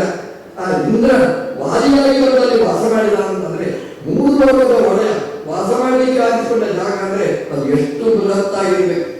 ಆಶ್ಚರ್ಯಪಟ್ಟು ಹೆಸರು ಕೊಟ್ಟರು ಕಿಂ ಕಿಂ ದತ್ತೆ. ಎಂತೆಂಥವರನ್ನು ಧಾರಣೆ ಮಾಡಿದೆ, ದೊಡ್ಡ ಬೆಟ್ಟ ಅಂತ. ಅದಕ್ಕಿಂತಲೂ ಹೀಗಂತ ಹೇಳಬಹುದು, ಕಿಂ ಕಿಂ ದತ್ತೆ ಅಂತ. ರಾಮದೇವರು ಬಂದರು ಕಿಷ್ಕಿಂಧೆ. ಯಾಕೆ ಅಂತಂದ್ರೆ ಹನುಮಂತ ದೇವರು ಅಲ್ಲಿಯ ಮಂತ್ರಿಗಳು, ಹಾಗಾಗಿ ಆ ಜಾಗಕ್ಕೆ ಬಂದರು. ಕಿಂ ಕಿಂ ದತ್ತೆ. ಕಿಂ ಅಂತಂದ್ರೆ ಭಗವಂತನ ಹೆಸರು. ಭಗವಂತನ 1000 ನಾಮದಲ್ಲಿ ಕಿಂ ಅಂತ ಒಂದು ನಾಮ. ಏಕೋ ನೈಕ ಸವಹ ಕಹ ಕಿಂ. ಭಗವಂತನ ಹೆಸರಿನಲ್ಲಿ ಕಿಂ ಅಂತ ಒಂದು ಹೆಸರು. ಕಿಂ ಅಂದ್ರೆ ಭಗವಂತ ಸರ್ವೋತ್ತಮನಾದ ದೇವರು. ರಾಮಚಂದ್ರ ಅಲ್ಲಿ ಒಂದು ವಾಸ ಮಾಡಿದ, ಚಾತುರ್ಮಾಸ್ಯವನ್ನೇ ಅಲ್ಲಿ ಮಾಡಿದ ಅಂತ ರಾಮಾಯಣದಲ್ಲಿ ಇದೆ. ಕಿಂ ದತ್ತೆ ರಾಮದೇವರನ್ನು ಹೊತ್ತ ಜಾಗ. ಕಿಂ ಅಂತಂದ್ರೆ ಕ ಅಂದ್ರೆ ಭಗವಂತ. ಆ ಭಗವಂತನನ್ನು ಹೊತ್ತ ಶಕ್ತಿ ಅಂತಂದ್ರೆ ಕಿಂ ಅಂದ್ರೆ ಹನುಮಂತ ದೇವರು. ಅವರನ್ನು ದತ್ತೆ. ಕಿಂ ಕಿಂ ದತ್ತೆ ಅಂತಂದ್ರೆ ಭಗವಂತನನ್ನು, ಭಗವಂತನ ದಾಸೋತ್ತಮನಾದ, ಭಗವಂತನನ್ನು ಉಪಜೀವನೆ ಮಾಡಿದ್ರಲ್ಲಿ ಪ್ರಮುಖನಾದ ಜೀವೋತ್ತಮನಾದ ಹನುಮಂತ ದೇವರು. ಸರ್ವೋತ್ತಮನಾದ ಭಗವಂತ, ಜೀವೋತ್ತಮನಾದ ಹನುಮಂತ ಇಬ್ಬರನ್ನು ಹೊತ್ತ ಜಾಗ ಆದ್ದರಿಂದ ಅದು ಕಿಷ್ಕಿಂಧೆ. ಕಿಂ ಕಿಂ ದತ್ತೆ ಕಿಷ್ಕಿಂಧೆ. ನಮ್ಮ ಮನಸ್ಸು ಹಾಗಾಗಿ ಕಿಷ್ಕಿಂದೆ ಚಿಕ್ಕದಂತಲ್ಲ. ಕಿಷ್ಕಿಂದೆ ಅಂತಂದ್ರೆ ಸರ್ವೋತ್ತಮರಾದ ಭಗವಂತ, ಜೀವೋತ್ತಮರಾದ ವಾಯುದೇವರು ಅವರನ್ನು ನಿರಂತರ ಹೊತ್ಕೊಂಡಿದ್ದರೆ ಇದು ಒಂದು ಕಿಷ್ಕಿಂದೆ ಇತಿಹಾಸದಲ್ಲಿ ಒಂದು ಪ್ರಮುಖವಾದ ಜಾಗ ಆಗಲಿಕ್ಕೆ ಸಾಧ್ಯ. ಆ ಕಿಷ್ಕಿಂದ ಖಂಡದಲ್ಲಿ ರಾಮದೇವರು ವಾಲಿಯ ನಿಗ್ರಹ ಮಾಡಿದ್ದು ಅಲ್ಲ, ವಾಲಿಯ ನಿಗ್ರಹ ಮಾಡಿದ್ದಲ್ಲ, ವಾಲಿಯನ್ನು ತಿರುಗಿಸಿದ ಕಥೆಯನ್ನು ರಾಮಾಯಣ ಹೇಳಿದೆ. ವಾಲಿಯ ಕಥೆಯನ್ನು ಹೇಳಿದೆ. ಅಲ್ಲಿವರೆಗೆ ವಾಲಿ ವಿರುದ್ಧ ಬಲದಲ್ಲಿ ಇದ್ದ ಹಾಗಿದ್ದ. ಯಾವಾಗ ರಾಮದೇವರ ಬಾಣ ವಾಯುವ್ಯಾಸ್ತ್ರ ಅದು ವಾಲಿಯ ಹೃದಯಕ್ಕೆ ಮಾಡಿದರು, ವಾಲಿ ಪೂರ್ತಿ ಬದಲಾವಣೆ ಆಗ್ತಾನೆ. ಬದಲಾವಣೆ ಆಗಿ ಎಲ್ಲವನ್ನೂ ರಾಮದೇವರಿಗೆ ಸಮರ್ಪಣೆ ಮಾಡ್ತಾನೆ. ಕೊನೆಗೆ ಹೇಳ್ತಾನೆ ವಾಲಿ, ರಾಮ ಯಾಕೆ ಹೀಗೆ ಮಾಡಿದೆ ಅಂತ. ಆಗ ರಾಮದೇವರು ಹೇಳ್ತಾರೆ, ವಾಲಿ ಚಿಂತೆ ಮಾಡಬೇಡ, ಈ ಬಾಣ ವಾಪಸ್ ತೆಗಿತೇನೆ, ನಿನ್ನನ್ನು ಬದುಕಿಸ್ತೇನೆ. ಗೌರವಗಳಿದ್ದನಾದ ದೇವರು ಹೇಳ್ತಾರೆ ಮಾತು, ನಿನ್ನನ್ನು ಬದುಕಿಸ್ತೇನೆ. ವಾಲಿ ಹೇಳ್ತಾರೆ, ಸ್ವಾಮಿ ರಾಮಚಂದ್ರ, ನೀವು ದೇವರು ಸರ್ವೋತ್ತಮ ಅನುಭವ, ಕೊನೇ ಕಾಲಕ್ಕೆ ನೀವು ದರ್ಶನ ಕೊಟ್ಟಿದ್ದೆ, ನಿನ್ನನ್ನು ನೋಡಿ ಸಾಯುವ ಯೋಚನೆ ನನಗೆ ಬಂದಿದೆ. ಎಂಬಾವು ಸ್ಮರಣಿಯಾಗಿ ತೆಜತಿ ಅಂದೇ ಕರೆಯವರು ತಮ್ ತಮೈವೇತಿ ಕೌಂತೆಯ ಸದಾ ತದ್ಭಾವವಾಗಿದ. ಕೊನೇ ಕಾಲಕ್ಕೆ ಭಗವಂತನ ದರ್ಶನ ಮಾಡಬೇಕು, ಎಷ್ಟು ಜನಕ್ಕಿಂತ ಯೋಗ ಸಿಗುತ್ತೆ. ಬಾರಿ ಹೇಳ್ದ, ನಮ್ಮ ಪ್ರಾಣೋತ್ಸವದ ಕಾಲ ನಿನ್ನನ್ನು ನೋಡಿ ನಿನಗೆ ಇದನ್ನು ಅರ್ಪಣೆ ಮಾಡಲಿಕ್ಕೆ ಇರುವ ಒಳ್ಳೆಯ ಅವಕಾಶ ಕಲ್ಪಿಸಿದ್ದಿ. ಇದರಿಂದ ನಾನು ಮುಕ್ತರಾಗುವುದಿಲ್ಲ, ನಿನ್ನ ದರ್ಶನ ಕೊಟ್ಟಿದ್ದಿ. ಈ ನೀನು ಕೊಟ್ಟ ಅಸ್ತ್ರ, ನೀನು ಮುಟ್ಟಿದ ಅಸ್ತ್ರ ನನ್ನ ಹೃದಯವನ್ನು ಮುಟ್ಟಿದೆ. ಹಾಗಾಗಿ ನನ್ನ ಹೃದಯ ಪರಿಶುದ್ಧವಾಗಿದೆ, ನಿನಗೆ ನನ್ನನ್ನು ಸಮರ್ಪಣೆ ಮಾಡ್ತೇನೆ. ಹೆಂಡತಿ, ಮಕ್ಕಳು, ಈ ಸಂಪತ್ತು ರಕ್ಷಣೆ ಮಾಡುವ ಜವಾಬ್ದಾರಿ ನಿನಗೆ ಅಂತ ಭಗವಂತನಿಗೆ ಒಪ್ಪಿಸ್ತಾನೆ. ವಾಲಿ ವಿರೋಧ ಮಾಡಿದ ವಾಲಿ ಪೂರ್ತಿ ಭಗವಂತನಿಗೆ ಶರಣಾಗತನಾಗಿ ತನ್ನನ್ನೇ ಒಪ್ಪಿಸಿರತಕ್ಕಂತಹದ್ದು ಘಟ್ಟ ಈ ರಾಮಾಯಣದಲ್ಲಿ, ಈ ಭಾಗದಲ್ಲಿ ನಾವು ಕಿಂ ದತ್ತ ಎಂತೆಂಥವರು ಶತ್ರುಗಳು ಕೂಡ ಭಗವಂತನ ಭಕ್ತರಾದ ಕಥೆಯನ್ನು ಉಲ್ಲೇಖ ಮಾಡ್ತದೆ ಈ ರಾಮಾಯಣದಲ್ಲಿ. ನಾವು ಏನಾಗಬೇಕು ಅಂತಂದ್ರೆ ದೇವರಿಗೆ ಬೈದು ಸರಿ, ಆದರೆ ಕೊನೆಗೆ ಭಗವಂತನಿಗೆ ನಾವು ಶರಣಾಗತರಾಗಬೇಕು ಅನ್ನುವ ಕಥೆಯನ್ನು ಈ ರಾಮಾಯಣ ಚಿತ್ರಿಸ್ತದೆ. ಅದರ ನಂತರದ ಕಾಂಡನೇ ಅದು ಸುಂದರಕಾಂಡ, ಅದರ ನಂತರ ಯುದ್ಧಕಾಂಡ, ಅದರಲ್ಲಿ ಉತ್ತರಕಾಂಡ. ಸುಂದರಕಾಂಡ ಅದು 5ನೇ ಕಾಂಡ. 5 ಅನ್ನೋದು ಪ್ರಾಣದೇವರಿಗೆ ಹೇಳಿದ ನಂಬರ್. ಪ್ರಾಣಾಪಾನ ವ್ಯಾಮೋದಾನ ಸಮಾನ 5 ರೂಪಗಳ ಪ್ರಾಣದೇವರು. ಅವರ ಕಥೆಯನ್ನು ಹೇಳುವ ಈ ಕಾಂಡ 5ನೇ ಕಾಂಡ, ಪಂಚಮ ಕಾಂಡ. ಅದಕ್ಕೆ ವಾಲ್ಮೀಕಿಗಳು ಕೊಟ್ಟ ಹೆಸರು ಸುಂದರಕಾಂಡ. ಅದು ಸುಂದರವಾದ ವಸ್ತುವನ್ನು ನಿರೂಪಣೆ ಮಾಡ್ತದೆ. ಎಲ್ಲ ಕಾಂಡಗಳು ಸುಂದರವಾದದ್ದು, ವಾಲ್ಮೀಕಿಗಳ ಮಾತೇ ಹಾಗೆ. ಆದರೂ ಈ ಕಾಂಡಕ್ಕೆ ಸುಂದರಕಾಂಡ ಅಂತ ಹೆಸರಿಟ್ಟು, ಇದಕ್ಕೆ ಬೇರೆ ಬೇರೆ ಮುಖಗಳಿವೆ. ಒಂದು ಸ್ಥೂಲವಾಗಿ ನಾವು ನೋಡಬೇಕು ಅಂತಂದ್ರೆ ರಾಮಾಯಣದ ಶಬ್ದಗಳು, ರಾಮಾಯಣದ ಅರ್ಥಗಳು ಎಷ್ಟು ಚೆನ್ನಾಗಿರ್ತದೆ. ಸಾಮಾನ್ಯವಾಗಿ ಒಂದು ಕವಿ ಭಾಷೆಯಿಂದ ನಾವು ನೋಡಿದ್ರು ತುಂಬಾ ಚೆನ್ನಾಗಿದೆ.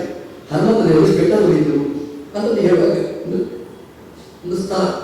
ಆ ವಾಲ್ಮೀಕಿಗಳ ಶಬ್ದ ಹೇಗಿದೆ ಅಂತಂದ್ರೆ ನಜತಾರ ಅಚರಷ್ಟಾಸು ಮುಹೂರ್ತಕ್ಕೆ ಅಭಿವೇದಿತ. ಹನುಮಂತರು ಯಾವಾಗ ತುಳಿದು ಆ ಬೆಟ್ಟವೇ ಅಲ್ಲಾಡಿತು. ಆ ಶಬ್ದ ಎಷ್ಟು ಚೆನ್ನಾಗಿ ನೋಡಿ. ಸ ಚಚಾಲ ಅಚಲ ಆಶು, ಅಚಲ ಚಚಾಲ, ಚಚಾಲ ಅಂದ್ರೆ ಅಲ್ಲಾಡಿತು. ಯಾವುದಂದ್ರೆ ಅಚಲ, ಬೆಟ್ಟವೇ ಅಲ್ಲಾಡಿತು ಅಂತ ಹೇಳಬೇಕು ನೋಡಿ. ಅಚಲ ಅದು ಅಲ್ಲಾಡದಿದ್ದದ್ದು, ಅದು ಚಚಾಲ ಅಲ್ಲಾಡಿತು. ಅಲ್ಲಾಡದಿದ್ದವರನ್ನು ಕೂಡ ಅಲ್ಲಾಡಿಸಿದವರು ಹನುಮಂತ ದೇವರು. ಏನು ಶಕ್ತಿ ಇದೆ ಅಂತಂದ್ರೆ ತುಂಬ ಕುಳಿತಾರ ದೇವರಿಗೆ, ಏನು ಅಲ್ಲಾಡುವುದಿಲ್ಲ ಅಂತ. ಅಲ್ಲಾಡಿದ ಬೆಟ್ಟವನ್ನು ಕೂಡ ಅಲ್ಲಾಡಿಸುವ ಶಕ್ತಿ ನಮ್ಮ ಹನುಮಂತ ದೇವರಿಗಿದೆ. ಚಚಾಲ ಅವರನ್ನು ಅಲ್ಲಾಡಿಸಿದವರು ಅಂತ ಆ ಶಬ್ದ, ಆ ಅರ್ಥ, ಇದೆಲ್ಲ ಸುಂದರ ಎಲ್ಲ ಉದಾಹರಣೆಗಳನ್ನು ಕೊಡ್ತಾರೆ. ಅದೆಲ್ಲ ಈ ಸುಂದರಕಾಂಡದಲ್ಲಿ ಶಬ್ದದ ಸೌಂದರ್ಯ, ಅರ್ಥದ ಸೌಂದರ್ಯ, ಅದೆಲ್ಲ ನಾವು ಈ ಸುಂದರಕಾಂಡದಲ್ಲಿ ನಾವು ನೋಡಬಹುದು.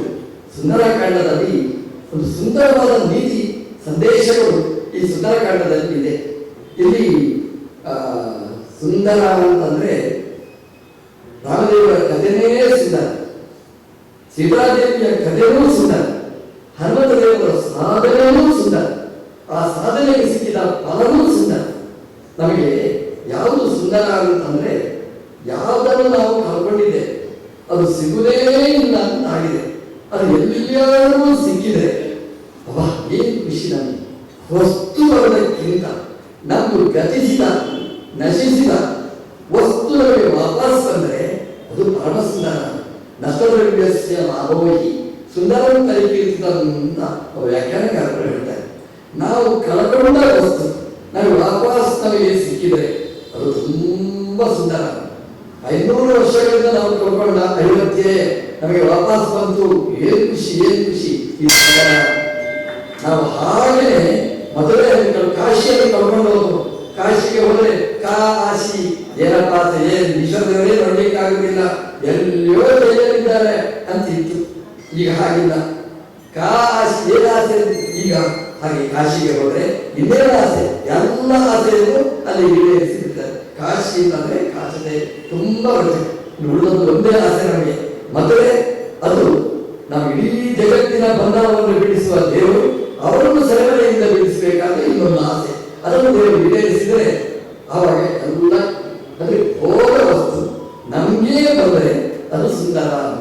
ರಾಮಾಯಣದಲ್ಲಿ ಹಾಗೇನೆ ಲೋಕದ ದೃಷ್ಟಿಯಿಂದ ಅದೃಶ್ಯವಾದ ಸೀತಾದೇವಿ, ನಶಿಸಿದ ಸೀತಾದೇವಿ ಸಿಕ್ಕಿದಂತದ್ದು ಇದೇ ಕಾಂಡ ಸುಂದರಕಾಂಡದಲ್ಲಿ ಸಿಗುವಂತಹದ್ದು. ಹನುಮಂತ ದೇವರು ಹೋಗಿ ಪತ್ತೆ ಹಚ್ಚಿ ಸೀತಾದೇವಿ ಸಿಕ್ಕಿದ್ದಾಳೆ ಅನ್ನುವ ಸಿಹಿ ಸುದ್ದಿಯನ್ನು ತನ್ನ ಕವಿಗಳಿಗೆ, ಸಹವರ್ತಿ ಕವಿಗಳಿಗೆ, ಅದೇ ರೀತಿ ರಾಮದೇವರಿಗೆ ಮುಟ್ಟಿಸಿದ ವಾರ್ತೆ, ಮುಟ್ಟಿಸಿದ ಘಟ್ಟ ಕಾಣುವುದು ಈ ಸುಂದರ ಕಾಂಡದಲ್ಲಿ. ಹಾಗೆ ಸುಂದರ ಸಿಗುವುದೇ ಇಲ್ಲ ಅನ್ನುವ ವಸ್ತು ಅದು ಸಿಕ್ಕಿದ್ರೆ ಏನ್ ಖುಷಿ ಏನ್ ಖುಷಿ. ಹಾಗೆ ಸುಂದರಕಾಂಡ ಹಾಗೆ ಶಬ್ದನೇ ನಮಗೆ ಹೇಳುತ್ತೆ. ನಮ್ದು ವಸ್ತು ಕಳವಾಗಿರ್ತದೆ, ಕಳವಾದ ವಸ್ತು ಅದಕ್ಕೆ ಸಿಗಬೇಕು ಅಂತಂದ್ರೆ ಸುಂದರಕಾಂಡದ ಕಥೆಯನ್ನು ನೆನಪಿಸಿಕೊಳ್ಳಿ. ಸುಂದರ ಅನ್ನುವ ಶಬ್ದದ ಅರ್ಥವನ್ನು ಚಿಂತನೆ ಮಾಡಿ ನಮಗೆ ಹೋದ ವಸ್ತು ನಮಗೆ ವಾಪಸ್ ಬರುತ್ತೆ, ಸುಂದರವಾಗುತ್ತೆ.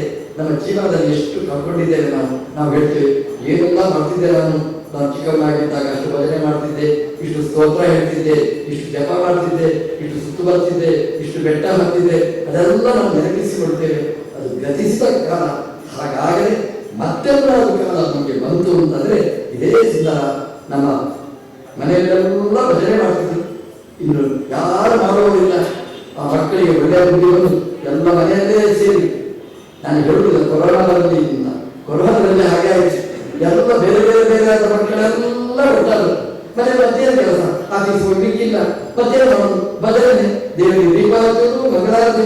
ಪ್ರಧಾನಮಂತ್ರಿಗಳು ಹೇಳಿದ್ರು, ನೀವು ಗಡ್ಡ ನಿವಾರಿಸಿ ದೀಪ ಹಚ್ಚಿ. ನಾವು ದಿನ ಗಡ್ಡ ನಿವಾರಿಸಿದ್ದು ದೀಪ ಹಚ್ಚಿದ್ದೆ. ಅಂದ್ರೆ ಕೊರೋನಾ ಓಡಿ ಹೋಗಿ ಯಾವುದು ಸುಳ್ಳಲ್ಲ, ಅರ್ಧ ಪರಂಪರೆ ಅಲ್ಲ. ಅವರು ದೀಪ ಹಚ್ಚಿದ್ದಕ್ಕೆ ಭಾರತವನ್ನು ಬಿಟ್ಟು ಹೋದ ಕೊರೋನಾ ಮತ್ತೆ ಬರಲಿಲ್ಲ. ಅದರೊಟ್ಟಿಗೆ ಆ ಭಜನೆ ನಾವೇನು ಪ್ರಾರಂಭ ಮಾಡಿದ್ದೇವೆ, ದೇವರ ಪೂಜೆಯನ್ನು ಪ್ರಾರಂಭ ಮಾಡಿದ್ದೇವೆ, ಮತ್ತೆ ಅದು ಜಿಗಿರಲಿ.